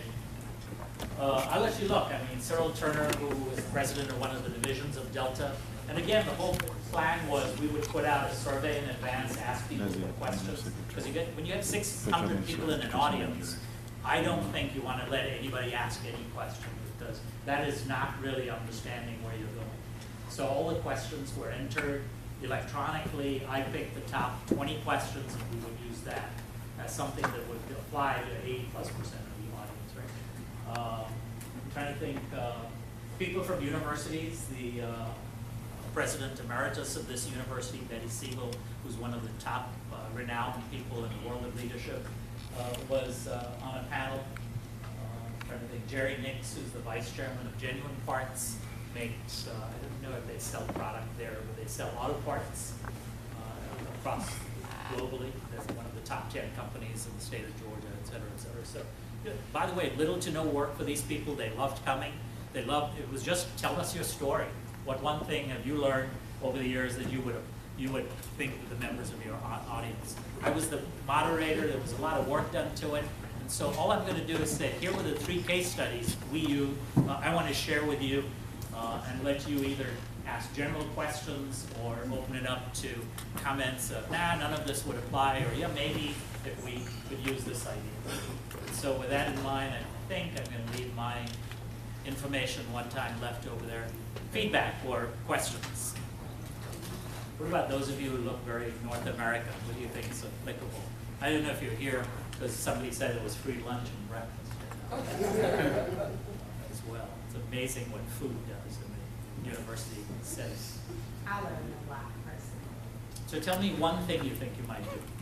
One thing that I definitely, because the hardest thing for us as a not-for-profit is to get financial help.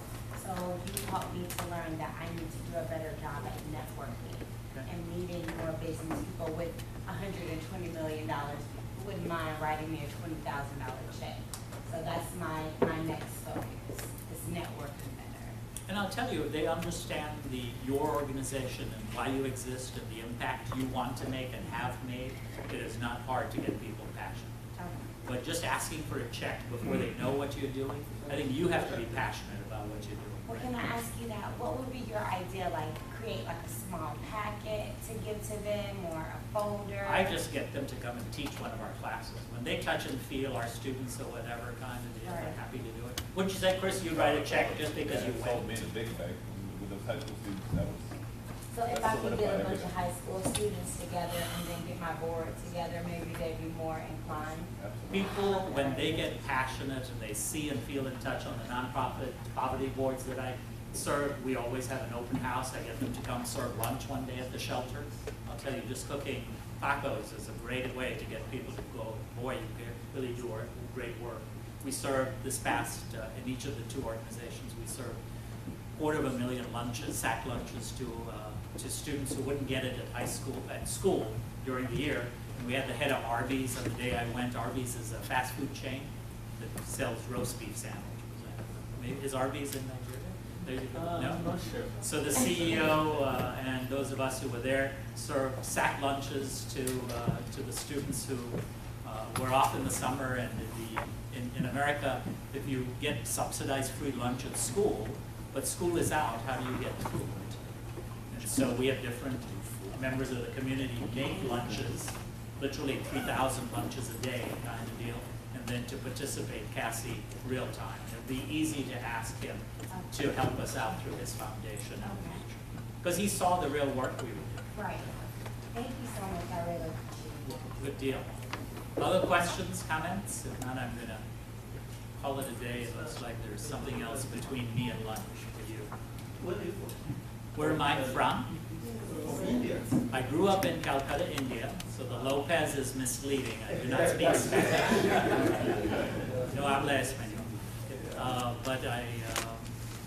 And then I went to live in England for a year, worked as an accountant, then I went to do my MBA work in Ireland, and then arrived to do my doctoral work in 1974. I've lived here for 41 years. The Lopez is actually Portuguese in origin. So the Portuguese were great sailors in the 1600s, and India was well known for spices at the time. So we have many people, 2% of the population in India is Christians, hence the Hispanic side. So it's a good question. And I can't pronounce your last name, so I'm sorry. Akinwa. Okay, good deal.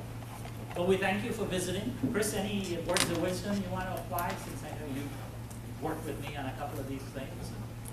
Applicability? No words of wisdom. I just want to reiterate that he's a phenomenal resource. So as you're going back and as we start applying some of these concepts, he's a tremendous resource to have. So I just want to reiterate that and express my appreciation for Dr. Paul Lopez being with us. Thank you so much. My information's here, the slides said that I made a couple of changes. I'll send you the newer ones this afternoon. Okay? Enjoy the rest of your visit. All right, we have a very special guest that we'll talk to. Ann, I guess you will do a proper introduction of our very special guest.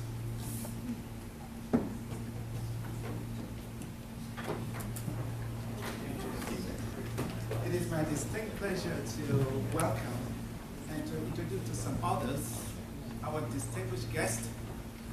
He's not a stranger in the educational field, but he wears a very heavy.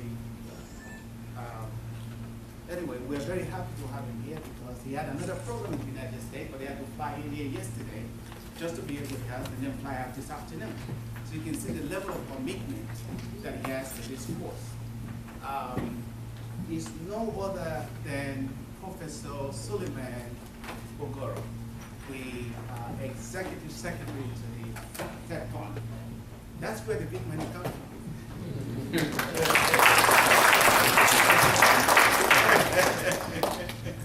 You can't do anything without money, right? At least we didn't learn that here. Money is not everything, but we have to work towards it, right? And it does help as a catalyst. So without much ado, I'd like for him to come forward and actually officially open this the conference for us. Thank you.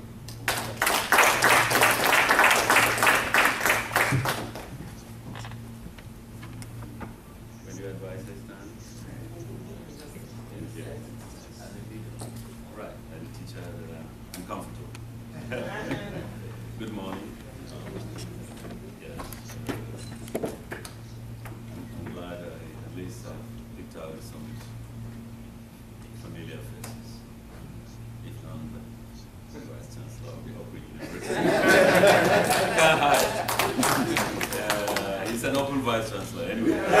Vice Chancellor of Federal University Bukhari, and a number of others I know. Kashuri, yes, that's right. Thank you very much. Yes. Well, it's wonderful to be with you, and I thank you for understanding my situation that made it impossible for me to be with you at the start of the program. Yes, yesterday. Right. Very sorry. Yes, what happened is I got to know the program was officially taken off yesterday, but I pleaded that I was equally opening another program in Dayton, Ohio.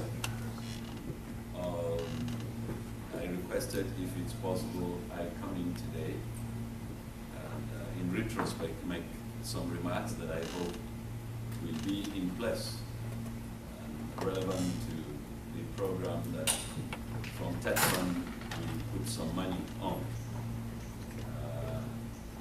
I'm very happy to be in this university. I heard the name for the first time as I came. You don't blame me, I've never come to Atlanta. I physically went into the town of Atlanta only yesterday evening. I know I've passed through the airport 1 or 2 times in connecting flight back to Nigeria. But, I'm very happy to be in this historic city, one of the largest cities in the United States, and has very strong historical references in so many ways. And I'm very happy, I must say, to be with you. And I feel very comfortable when I saw the faces of some of our vice chancellors. You call them presidents in the USA. And particularly, I want to use the opportunity to let you know that for me at TechFund, as the executive secretary, I was very happy to support the initiative for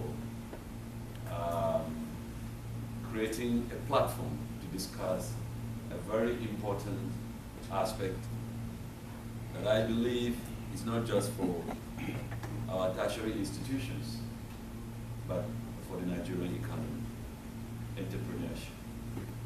I've always believed that I've been the missing link in the Nigerian education system. And sometimes we feel very embarrassed that even in West Africa, we have some neighbors, neighboring countries that we believe have been more proactive in identifying the important role of entrepreneurship, not only in intellectualism, but in economic development, to me more profoundly. And so I was very happy to partner with the National Universities Commission to put up a meeting that will reflect over very important elements of entrepreneurship that is very critical.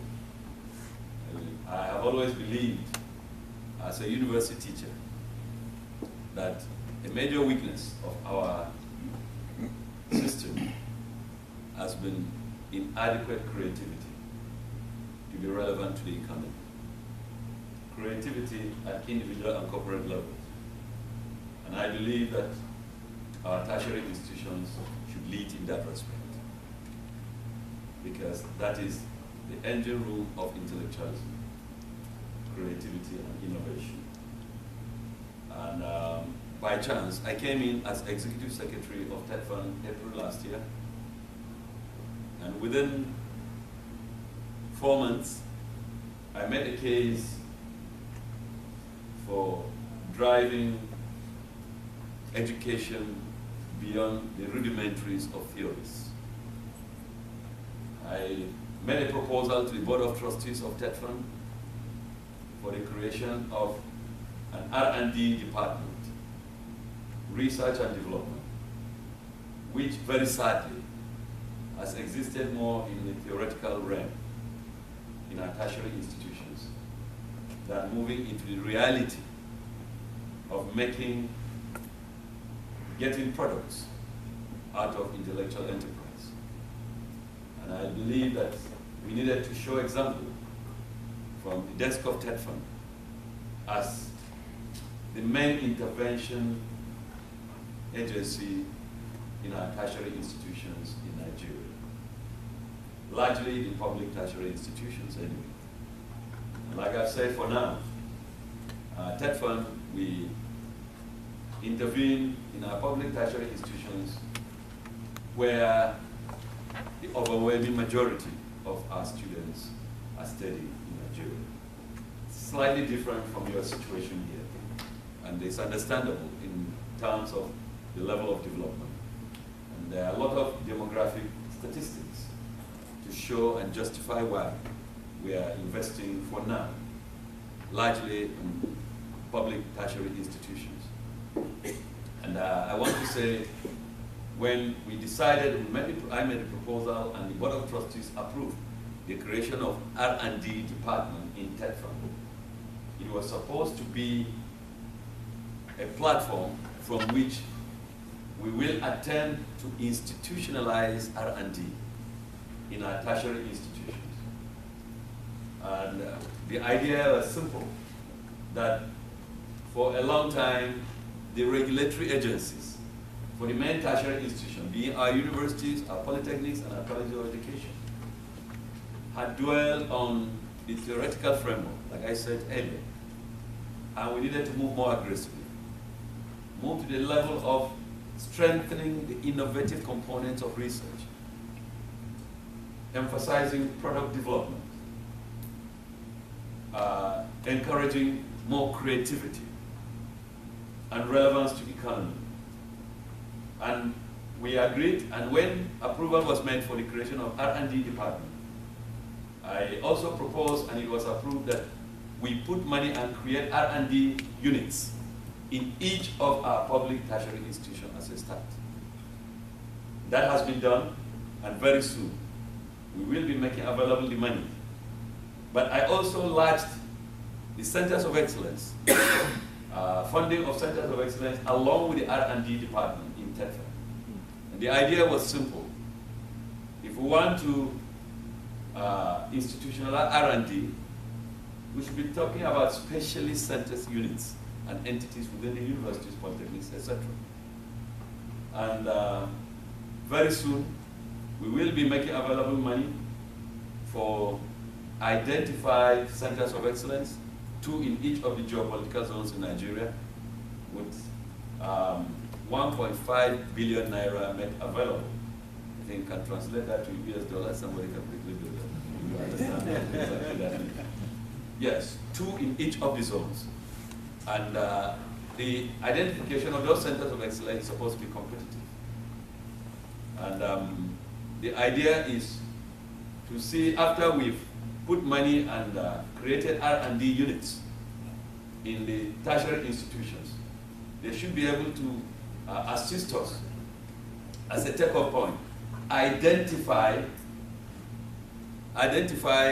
innovative research enterprise in our tertiary institutions, and interface and recommend them for uptake by the industry. That is the key area of our concern. And we are going beyond institutionalization of R&D in tertiary institutions.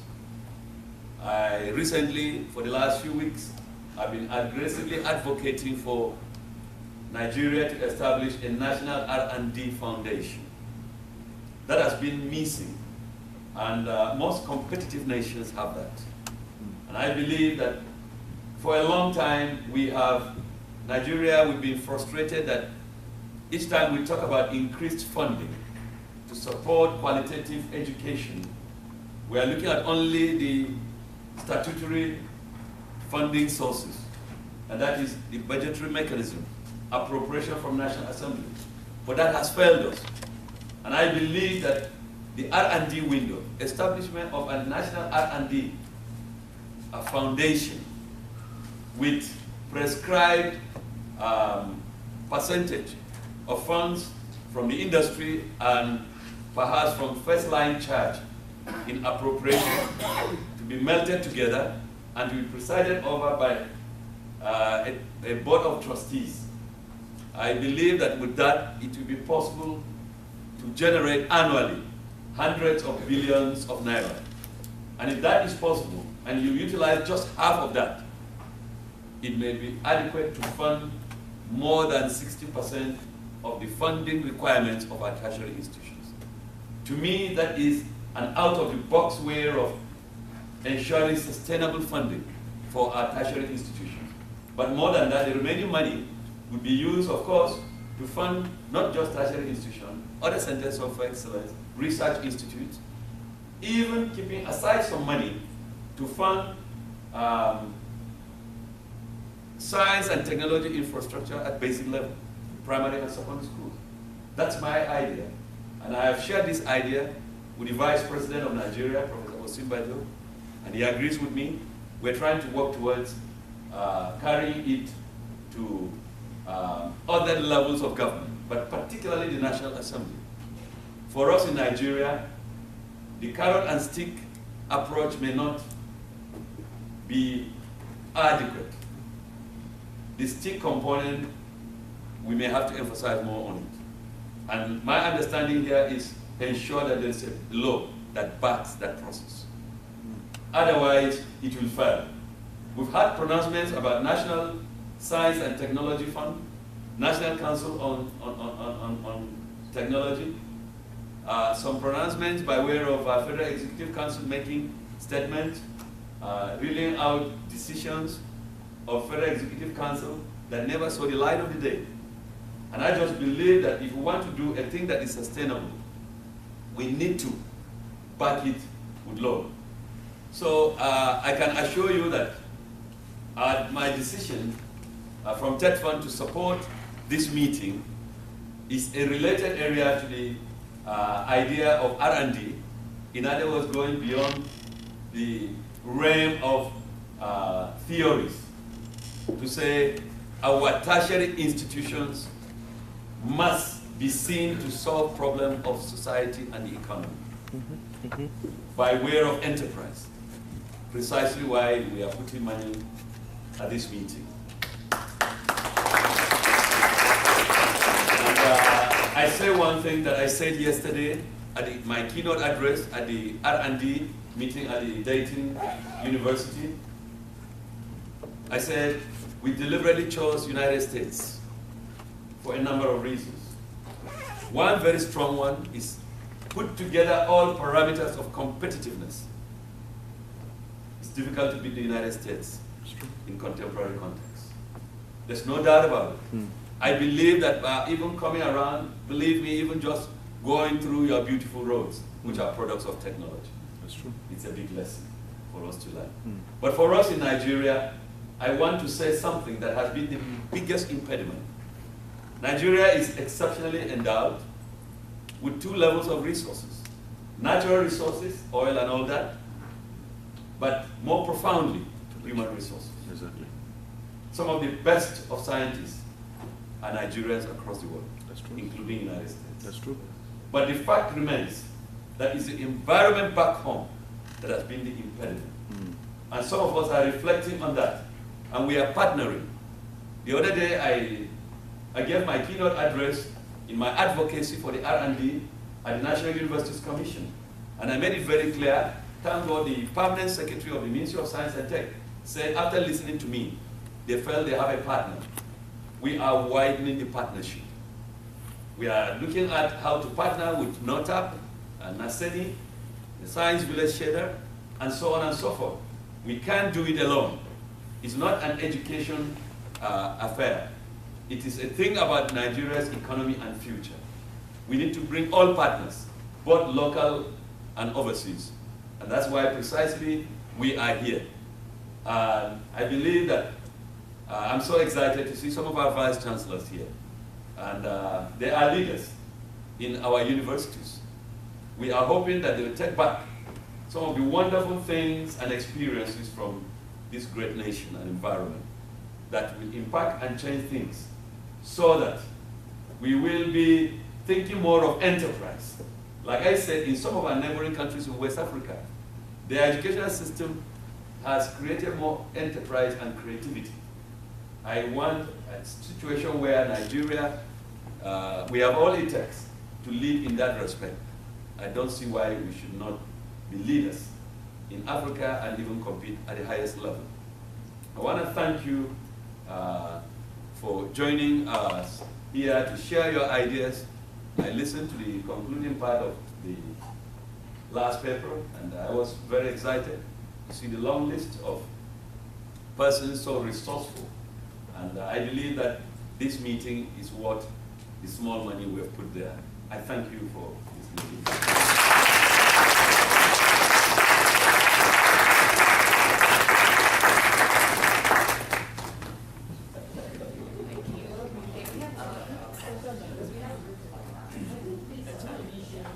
All right, so this is sort of, as I mentioned before, this is my favorite part. All right. You know, we started this yesterday by having a panel of people who run entrepreneurship centers. But at the end of the day, who are we doing it for? And why are we doing what we're doing? And it's really to transform others through this thing we call entrepreneurship, right? And to sort of have this ability to change and transform people. So, we have products of that, of people who've been able to use entrepreneurship in a way to help themselves, help others. And so I just thought it would be interesting to sort of bring a panel of students together who could sort of talk to you guys about that, just answer questions, kind of keep it very interactive, what questions you guys have. But these are the folks that we have assembled for you today, all students / former students. So, but here's how we start. So what I thought we'd do is maybe just a brief introduction of who you are and the type of business that you are involved with. So whoever wants to lead off, since we're entrepreneurs, we don't have to go in order. So whoever feels comfortable leading off. So my name is Jet Hadaway, and I'm actually still a student here at Kennesaw State, and I'm in the business of renewable energy. So I work with a solar engineering, procurement, construction firm here out of the Atlanta area. And what do you mean by renewable energy? Just to sort of so we focus on 3 primary areas. We focus on utility scale solar, so we develop large-scale solar farms all across the country. We also develop rooftop solar equipment for commercial and industrial buildings. And then we do energy efficiency work, so we work with a lot of lighting upgrades and things like that as well. So we have reduction, production, and then we measure all of the results that we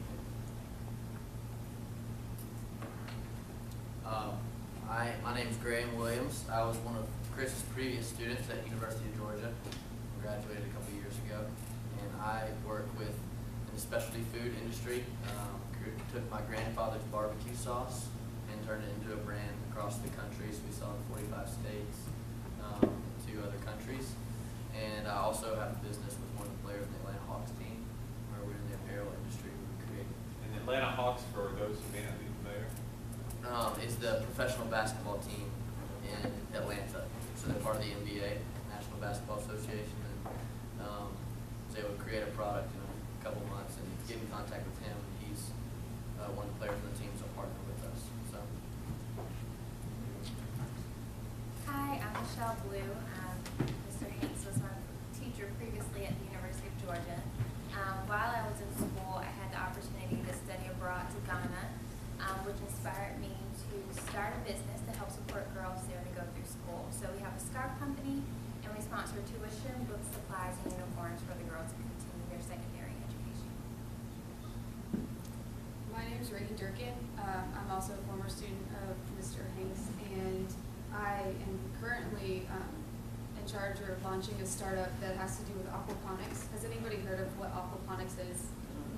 Okay, so it's essentially a way to grow produce without using soil, and it's a symbiotic relationship between fish and the plants, and so the fish fertilize plants, and then the plants clean the water, so the water can go back into the fish. And so it conserves about 90% of the water usage in normal agriculture. And so we're starting on a small scale, and we are prototyping a system, a high-end system that can be put into restaurants in Atlanta to produce their own produce. All right. So yeah, so this is who we have. So I guess I'll just jump right to an essence of sort of what we came together to learn about. But how has entrepreneurship transformed you?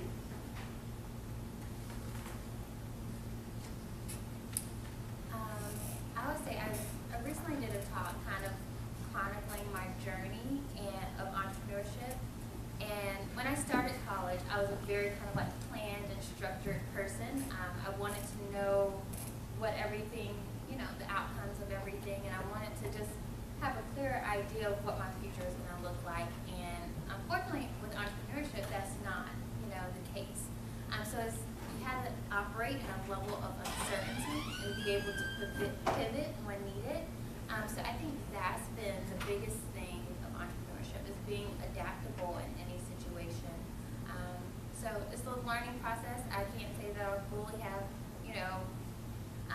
arrived to that point, but continually I am becoming more adaptable to the situations that arise. I think one of the biggest ways entrepreneurship and everything about it has transformed me is one of the quotes that Mr. Hanks uses a lot is, it's the land of no excuses. Growing up and, living in a normal home in a suburb in Atlanta and stuff, I come from I feel like a generation that is very entitled to things. And so entrepreneurship kind of broke through those barriers and made me realize that I can't just sit around and make excuses and just pretend like everything's going to come to me and have this linear path in life. I can create something of value and solve problems in the world, and I can do that in any way that I see fit. And so it's just been really cool. Entrepreneurship has given me a whole new mindset on what I can do with my life. I think entrepreneurship for me has really taught me the importance of having passion for what you do.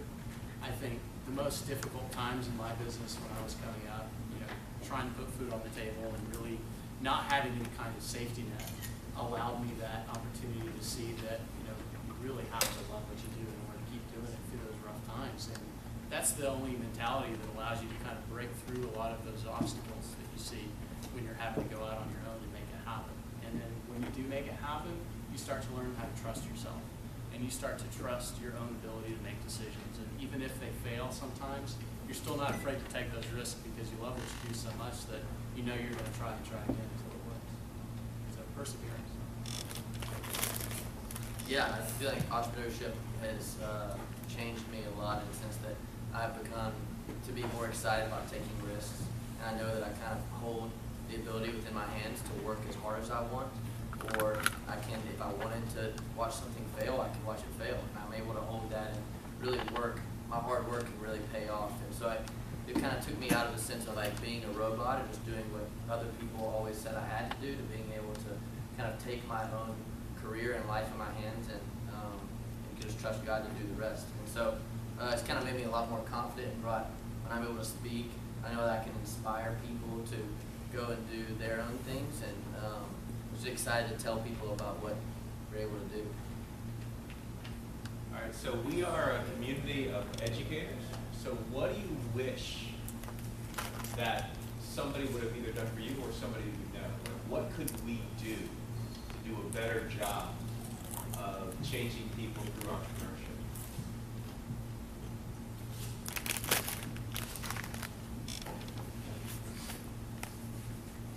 I think having a lot of flexibility, and are you referring to your professors? Yeah, we're all professors from universities, so as students, what could we do better? So I think one of the challenges that I faced going through school, especially my first few years, was there was very little flexibility with my professors. A lot of them knew what I was doing outside of the classroom, being able to apply a lot of the things that I was learning in school. However, I was still expected to be in class on time, and attendance, turn in reports on time. And there were certain situations where, it was either I have to close a deal for my business and continue to grow, or, take this test. And sometimes the opportunity cost would weigh in one direction or the other, which may or may not have been favorable to that professor. So I think having a little bit of customization and being willing to really sit down with your students and see how they're applying that information into the real world, and then being accommodating to that. That's something that I think would have made my experience tremendously easier.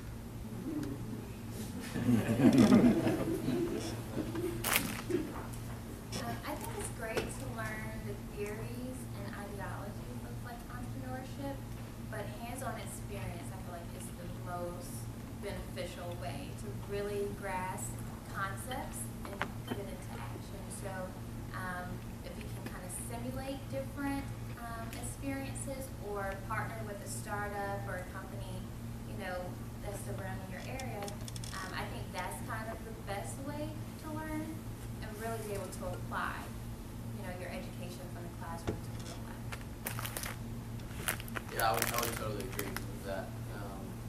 Real world scenarios, being able to create situations where, like when we took Hank's class, we had to create a business with certain teammates and people in our classroom. So we had a certain period of time and things that we had to hit, and we also had someone that was willing to walk alongside us. So I think as a professor, being able to walk alongside and let your students know that you're walking alongside with them is an important thing, just like I think that we need and want that throughout all of our lives. We want people to walk alongside us and teach us and be willing to kind of catch us if we're falling.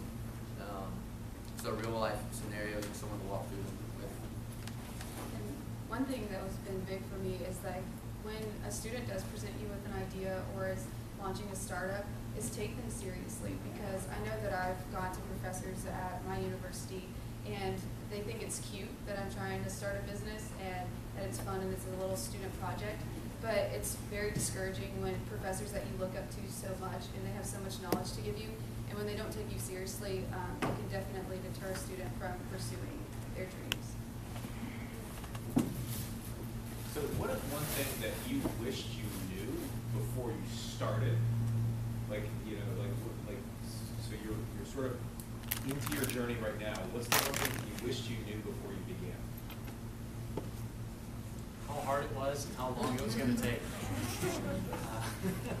I had no idea what kind of effort and vigilance was required to create a business out of nothing and position yourself as a successful professional, and the time commitment that would take, not just day to day, but in terms of even years. I've been in business now for 3 years and I'm still learning new things every single day. And so I think if I was just, and I don't know if there's any way you can teach humility without having to go through those rigors, but I've certainly learned it, and I think if somebody sat me down and told me how long it was going to take and how difficult it was going to be, it may have been a little more prepared.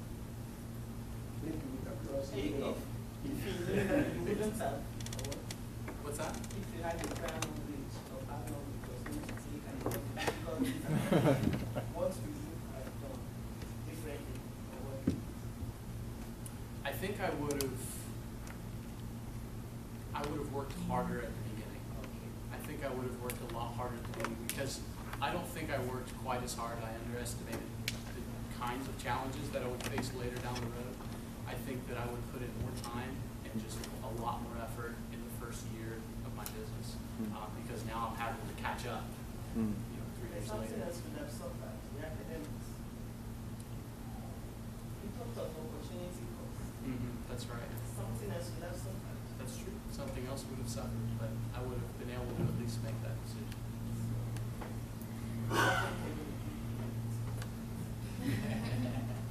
It's interesting because I would agree with Jet. I would have appreciated someone telling me how hard it's going to be in the beginning, but even with someone telling me that, I would have been like, oh, I can do it. Like, oh, that's not going to apply to me, So, I still think it's true. People can say it, and we see the statistics of how often businesses fail within the first year, but obviously we know that, and we're still all crazy enough to do it. So having that knowledge is good,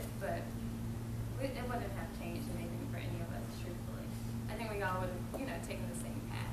The little, minor tweaks along the way, but for the most part, we all will be sitting in the same place.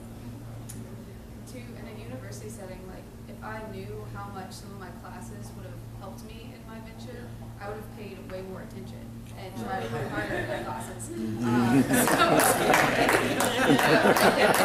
in some cases. So.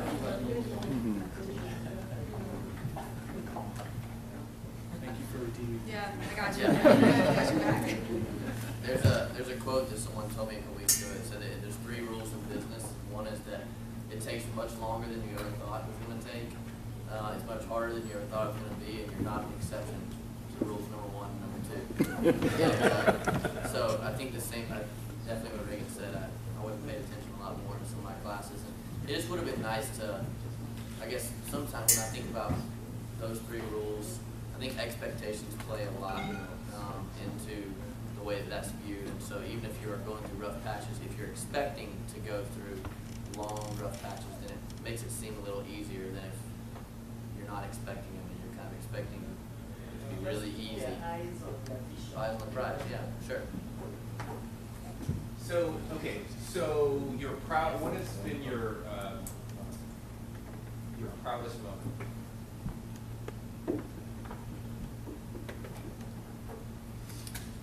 Well, I can say our proudest moment is that, like I said, it started a business to help support the girls and not them to go through school. And so we, keep up to date with the girls, and we receive, letters from them, kind of tracking their progress in school and hearing just their dreams and aspirations of wanting to be teachers or wanting to be midwives or whatever the case. Maybe in knowing that because of the business and the sacrifices that we are making, that we're able to provide a better future for them. So, that's kind of at the root and core of why we started this. And so it's really, our biggest accomplishment to date. I return to remember. Mr. Mike, oh, you want me to? No, it's fine. Hi, how are you? Okay, I know everybody's tired. We're going to make it really brief, but the subject we're going to talk about, we've been to Kennesaw, we've seen the things that they do there, but we're going to talk really frank and really real about black entrepreneurship, okay? The other colleges, they do a great job, and they teach and paint a very rosy picture of things, but we understand that black entrepreneurship has particular challenges, okay, and particular issues. So here at Club E, Club E is a business incubator, so there's small office space, the offices that you saw. Did everyone come on day before yesterday? Yesterday. You were here yesterday? At Club E, there's business incubator and co-working space. So what happens is a person can come here for a low cost with just their laptop, and they have a place to work. They can then share conference room. They can use, there's a copy center downstairs that's run by students, and it's run by high school students. And those students get a certificate, and they learn entrepreneurship and how to run a business. And in the front, there's a cafe and a coffee shop. So there's a restaurant up front where they learn those kinds of skills as well. So it's all in one place. As you probably noticed, the majority of the entrepreneurs here are black. I'd say 99%. All right? And a lot of meetings are done here with city council, city officials. The reason I brought you here today is I'm on the board of the A.D. King Foundation, and I work with Dr. Babs, and I've been with the foundation for 2 years. I started in the business as a music producer. I have 25 gold and platinum record credits. I produce many hit records. We own a recording studio as well.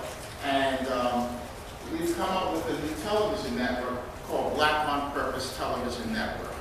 The network is designed to show people of color around the world in a true and positive light without negative stereotypes that are often seen on television, often seen in the media, and over time, sometimes we begin to believe ourselves those negative stereotypes that are either intentionally or unintentionally put forth in the media. So Black on Purpose Television was developed to fight those and show a lot of things that are going on worldwide so that we can share all that information. So how the colleges come together is the colleges upload content. Nigeria is the second largest film producer in the world. It is growing immensely in terms of film production, music production. It's become a huge industry. And that industry, it's important that we share that information, that we share our history, and that there's one place that we can see it. So Black on Purpose Television does that. I'm going to show you a little bit out here. This is on Roku. Roku is a little small box, and I have it here on the table. And if you have internet connectivity, this is the box here. And if you have internet connectivity, you get thousands of channels of movies and shows, and there's no cable television bill. Here in the US, we pay a cable TV bill upwards of $100 US per month. With this, you do not need that. Some of the channels have a charge, but 98% of the channels don't have a charge.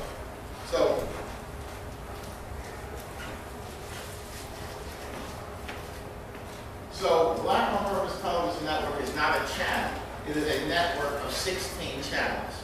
So we have here arts and entertainment, education, food, health, history and culture, Inside Bar TV, inspirational, kids and teens, movies, news, pay-per-view, radio, shopping, sports, travel, and TV shows.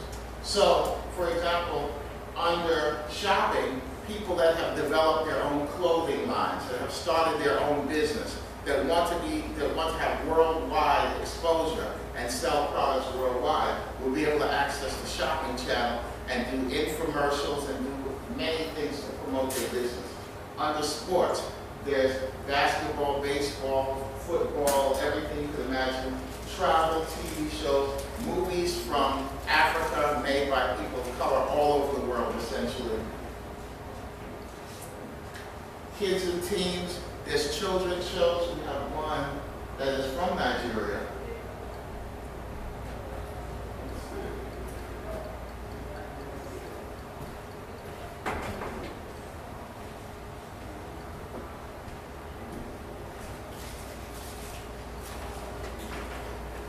This is Bino and Fino, which comes from Nigeria. Choosing a wireless plan can be complicated. So Verizon Afterwards from this commercial. four sizes that you can switch at any time. Small, medium, large, and extra large. If you need less data, pick small. If you need more, go with extra large. A whopping 12 gigs for $80 a month and $20 per phone. One plan, four sizes. It's the simple way to get the best network. Only at Verizon.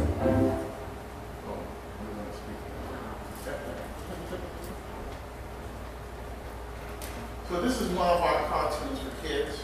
I'll just show you a little bit of that. A lot of things that we create don't get seen, don't get the opportunity to get seen.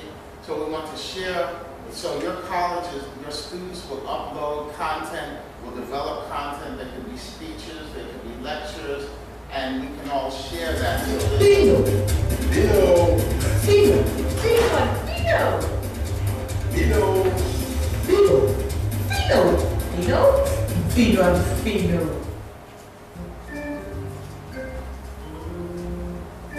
What a big birthday party!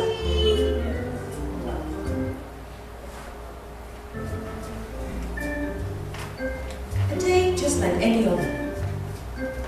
What are you doing, Fino? Getting ready for school? Oh, good. But where is Bino?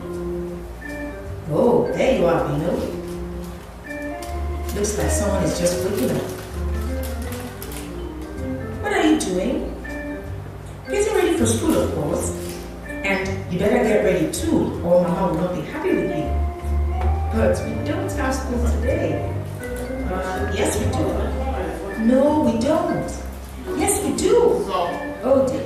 They haven't had a debate about school today because it's Nigeria's independence. Why do you say we don't have school? And so she, because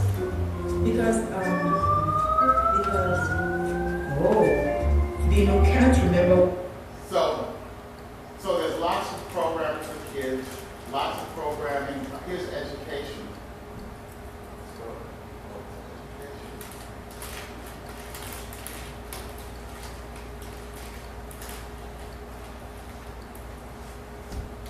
Oh, health. Health is a channel that's related to anything related to our health. Obesity, diabetes, whatever health-related things that we're dealing with. Here's education. So is that parents want to hear to class? You handle issues here to classes?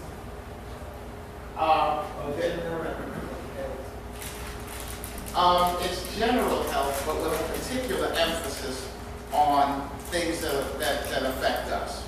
There's a particular emphasis on that, but it's health-related things that would affect anyone.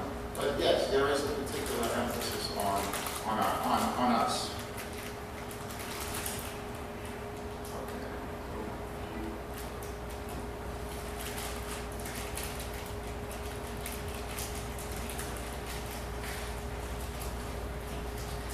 So there are colleges, daycare centers, GED preparation, homeschooling, media arts and technology, online education, private and charter schools, and vocational training.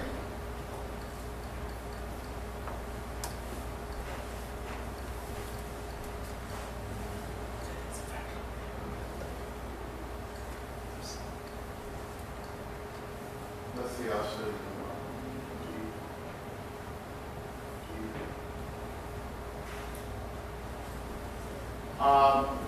It's free to watch the channel, but it is commercial supported.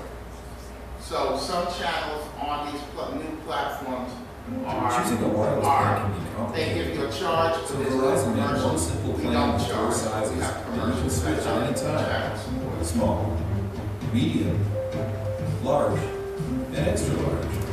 If you need less data, pick small. If you need more, go with extra large. A whopping 12 gigs for $80 a month and $20 per phone. One plan, four sizes. It's the simple way to get the best network. Only at Verizon.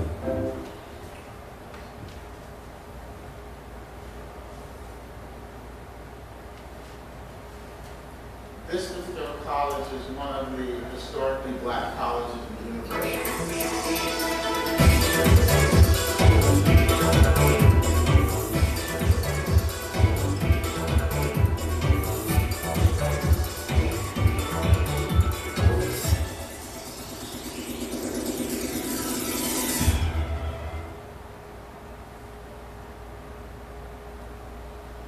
James Lowe, President of Bishop Day Community College, Mobile, Alabama.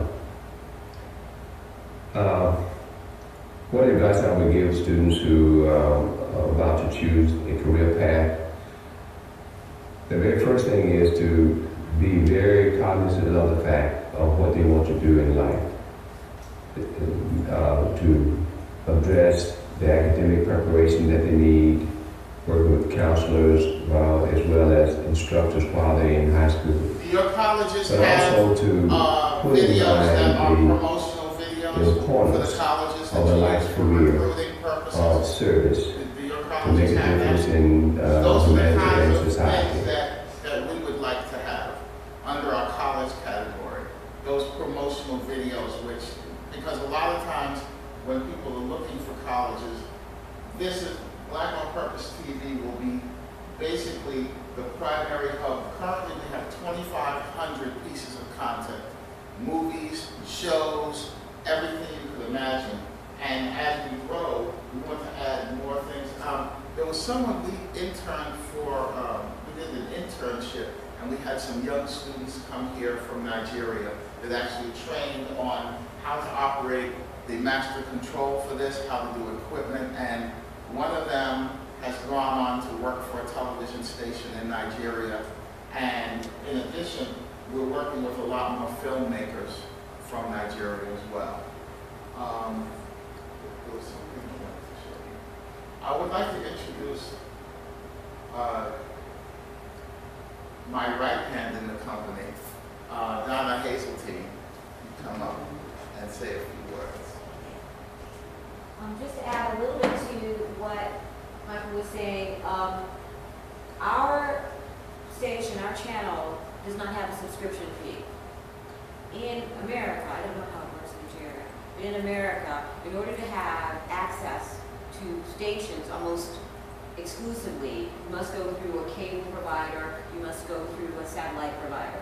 Those come with costs upwards of $200 for some. Per month. Per month. The device that we showed here is one of many that are available and how we are launching our network. This device is under $50. It's a one-time fee. Our network has no cost. So our viewers can watch it free of charge. They can watch it 24 hours a day. They decide what they want to watch, when they want to watch. We try to give enough options so that there's something for everyone. What we'd like it to be is we'd like it to be the place that people choose to go for their information about us. The information that doesn't, there's no Real Housewives of anywhere. You won't see superstar performers, actors, there's no Denzel, that's not what we're about, because we can find that other places. What we want to be is a place for those people who have no place to be seen, and an archival place, a place where you can see lectures that maybe have been lost. We've got lectures from everyone from Dr. King to Nikki Giovanni to Malcolm X. We have many, many things that, unless it's, in America, unless it's Black History Month, or unless it's a special occasion, you can't find anywhere. This is the place you can go to find that information. And we would hope that as we go on, that teachers across the world will be able to tell their students, you know that information? Go to Bob TV to find that information. You can go there. That'll be there. You know, that was in 1975. Go look there for that. Go look there for that. Instead of spending hours and hours and hours on the internet trying to find this piece and that piece and this piece and that piece. So, and the way that we are, it's a business. It is a business. The way that we are monetized is through advertisements. And our advertisements are global. Now that's a whole new thought pattern for most people.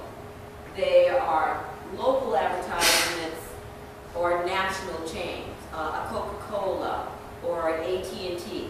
That would be a national advertisement. But because we are using the internet as the connector, anyone who goes on Bot TV from anywhere can see any commercial. So we're going to use that in our way of financing, along with some of our programming. Of course, they pay to put their programs on. Most of those people wouldn't have any place at any price to put anything.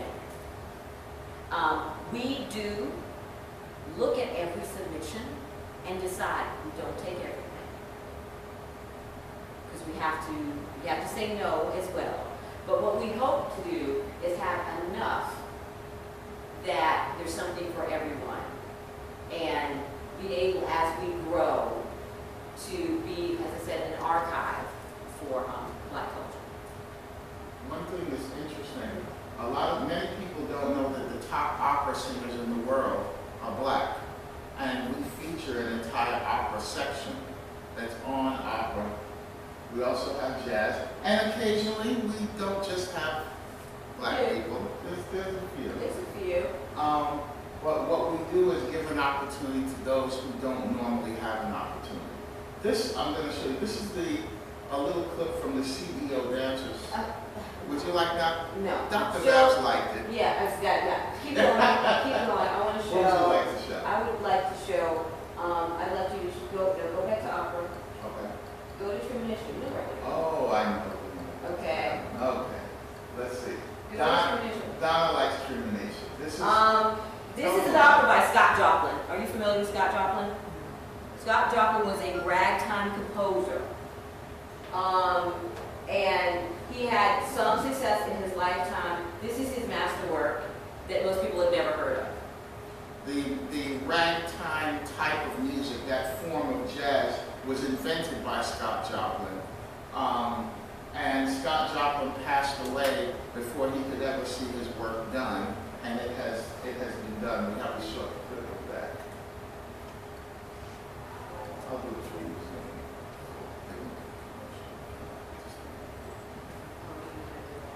That's a mouse.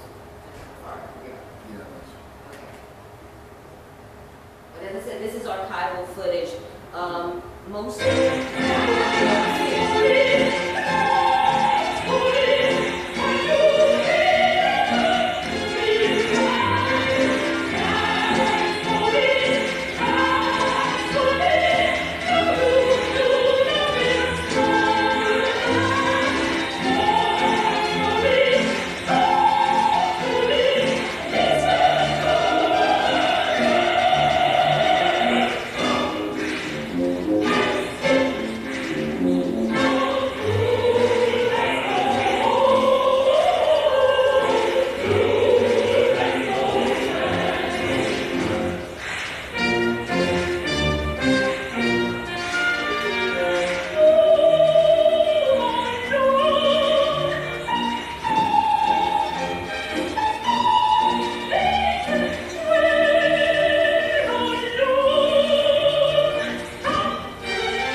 anything else you'd like to show? That's a good example. As I said, there's a good example of things that people just don't have access to. So that's what we're about at Black on Purpose Television. Did anyone, now I think would be a good time to take questions. Yeah. Choosing a wireless plan can Any be questions? complicated. Oh, by the way, So this Verizon particular can box, use Grown one Group, of four has, sizes. they've sold 12 million of these boxes, and they're available at Walmart, Kmart, Best Buy, Target, all the major stores. They're also available online to order. Also, you'll be able to watch Black on Purpose TV on Google TV, Apple TV, on Xbox, PlayStation, Wii, on your computer, on your mobile device, on any cell phone, anywhere, because that is where digital is going today. More and more people are accessing the internet and accessing content from their mobile phones, especially young people and students. That is how they're getting their information, and it's very important that we be on top of that. So again, we have new things, and we also have archival things. So if it's a music teacher that wants to teach about early jazz music and what that was about, you have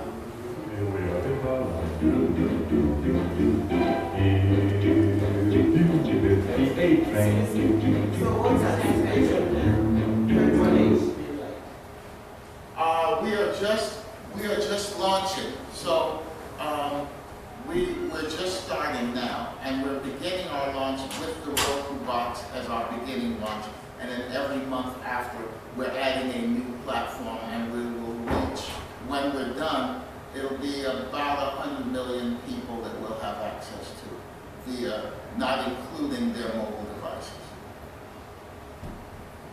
So it's the single largest place that you can capture our experience from all over the world. That is the goal. The goal is to close the gap so that I can know what's going on with young people, with education, with politics, with everything, with black people around the world. So a person sitting in Brooklyn, New York, can know what's going on in Nigeria and what other students are doing and what other kids are doing and what's going on all over.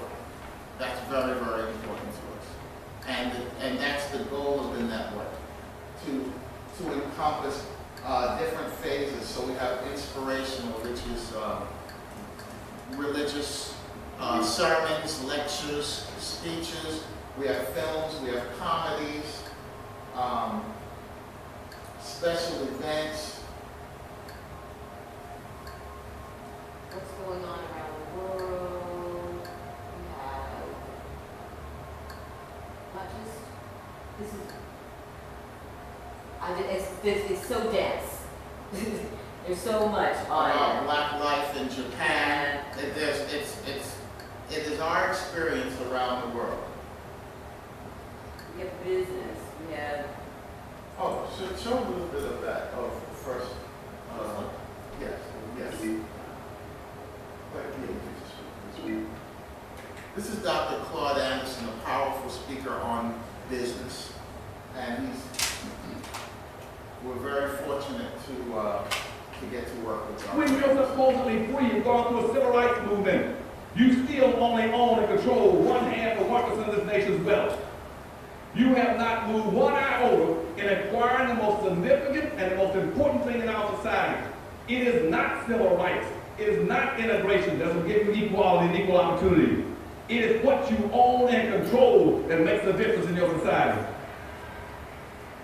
If you own and control nothing, you'll get nothing. There is no equal opportunity without having the equal amount of resources and power and wealth to be able to carry it out. And black folk at that time, as I said, had 1/2 of 1%. Also in 1860, as an example to show you about progress. At that time, and I check around in all the books that I've read all these years, almost 99% of all the black people in America were working at that time in some capacity, making money, wealth, power, income, businesses, and personal comfort for whites. And now I look around the society 140 years later, in all of America, and still 98% of all black people in America are still working in white corporations or some level of government that work with other people, making money, wealth, and personal comfort for them. Only 2% of all the black people in America work in their own communities and their own business for their own people. The rest are still trying to be working in levels of government, federal, state, city, school teachers, and working for someone else. We only got 2% that can call themselves independent. Also, I looked to see what was happening in the 1860s versus today. I looked at all the prisons across the country and documented and researched. In Savannah, Georgia, in Atlanta, Georgia, in Boston, Pittsburgh, Philadelphia, Washington, D.C., I looked at the prison roll. Even though you only had 287,000 black folk who were free, black people made up over 51% of the prisoners in 1860.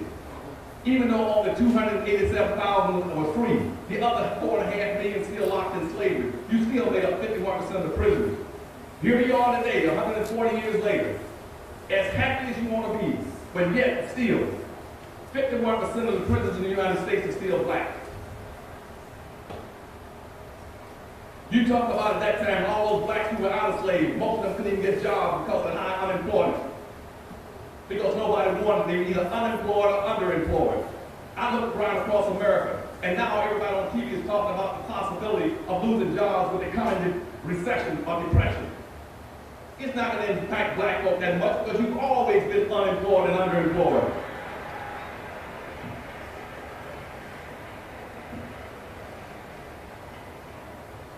Contrary to what you read in the papers every day and hear in the media, the unemployment rate for black folk is not what you keep hearing. You keep hearing that the unemployment rate for black folk is twice that for whites. That is a lie. That's one of the biggest tales that have been told. Unemployment rates in this country are decided based on 2 factors. 1, are people who are actively in the market searching for jobs, and 2, those who are receiving unemployment compensation. Black folk have a hidden unemployment rate in this country that is nationally, that is 35%. Now consider that in the context that even in the Great Depression of the 1920s and 1930s, the unemployment rate was 25%.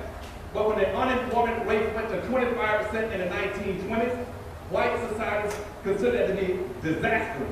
And they committed every resource they had, every level of government to get in there and bring down the unemployment rate. Pure black unemployment rate in America is 35% and nobody cares.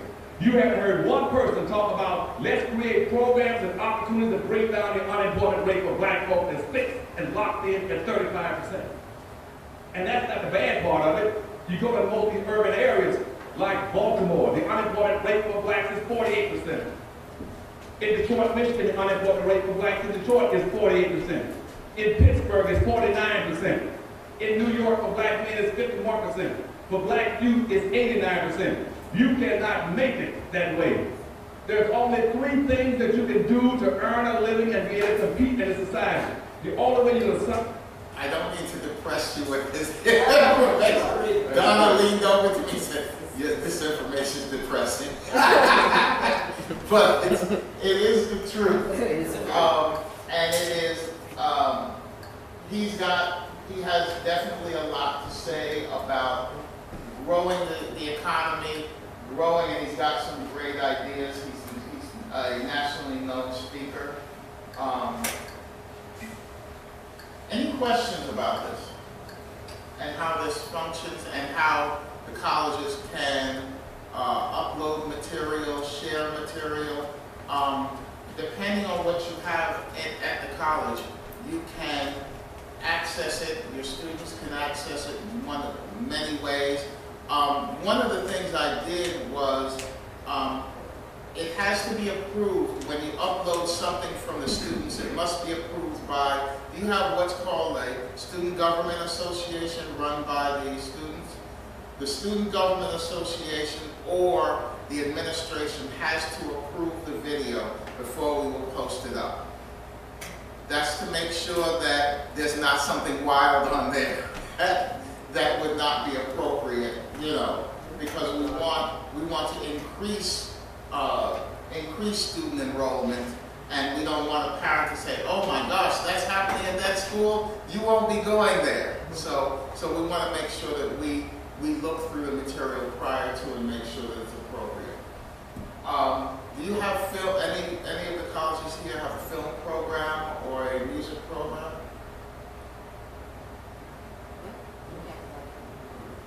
Oh, the radio station.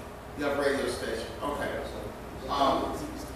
Okay, and so what we do on our radio station, either it can be done one of 2 ways, either with video, where people can actually see the show and see the people who are talking, or we just place a logo of the college and their radio station and where to log in, how to contact them and everything. So on any videos that you give, you should always give contact information, how you can be reached, your website information, and that sort of thing.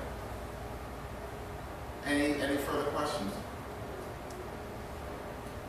Well, good. I know everyone's tired.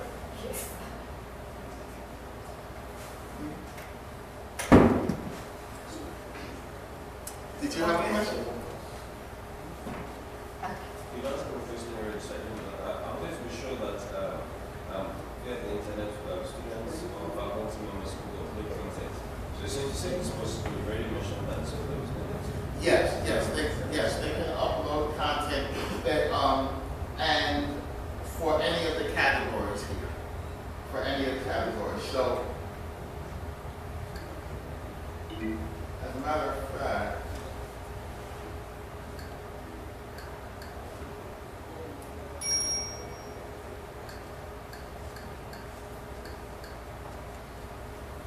so what makes this unique compared to YouTube, for instance? Now this is basically content for blacks. yes. That's the uniqueness. Yes, that's the uniqueness, and that you can watch it on television, you can input your information, you can upload things, and it is about us. And it's never before been gathered in this intense way with all these different topics. So,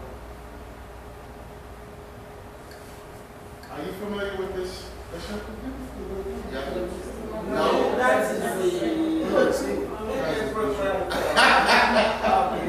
Ah, okay. That's his bishop. That's your bishop? Ah, okay.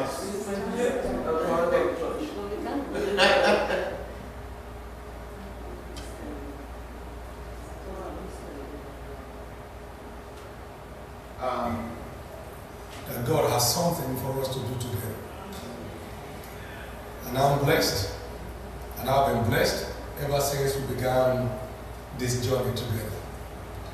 Thank you, Pastor Bill.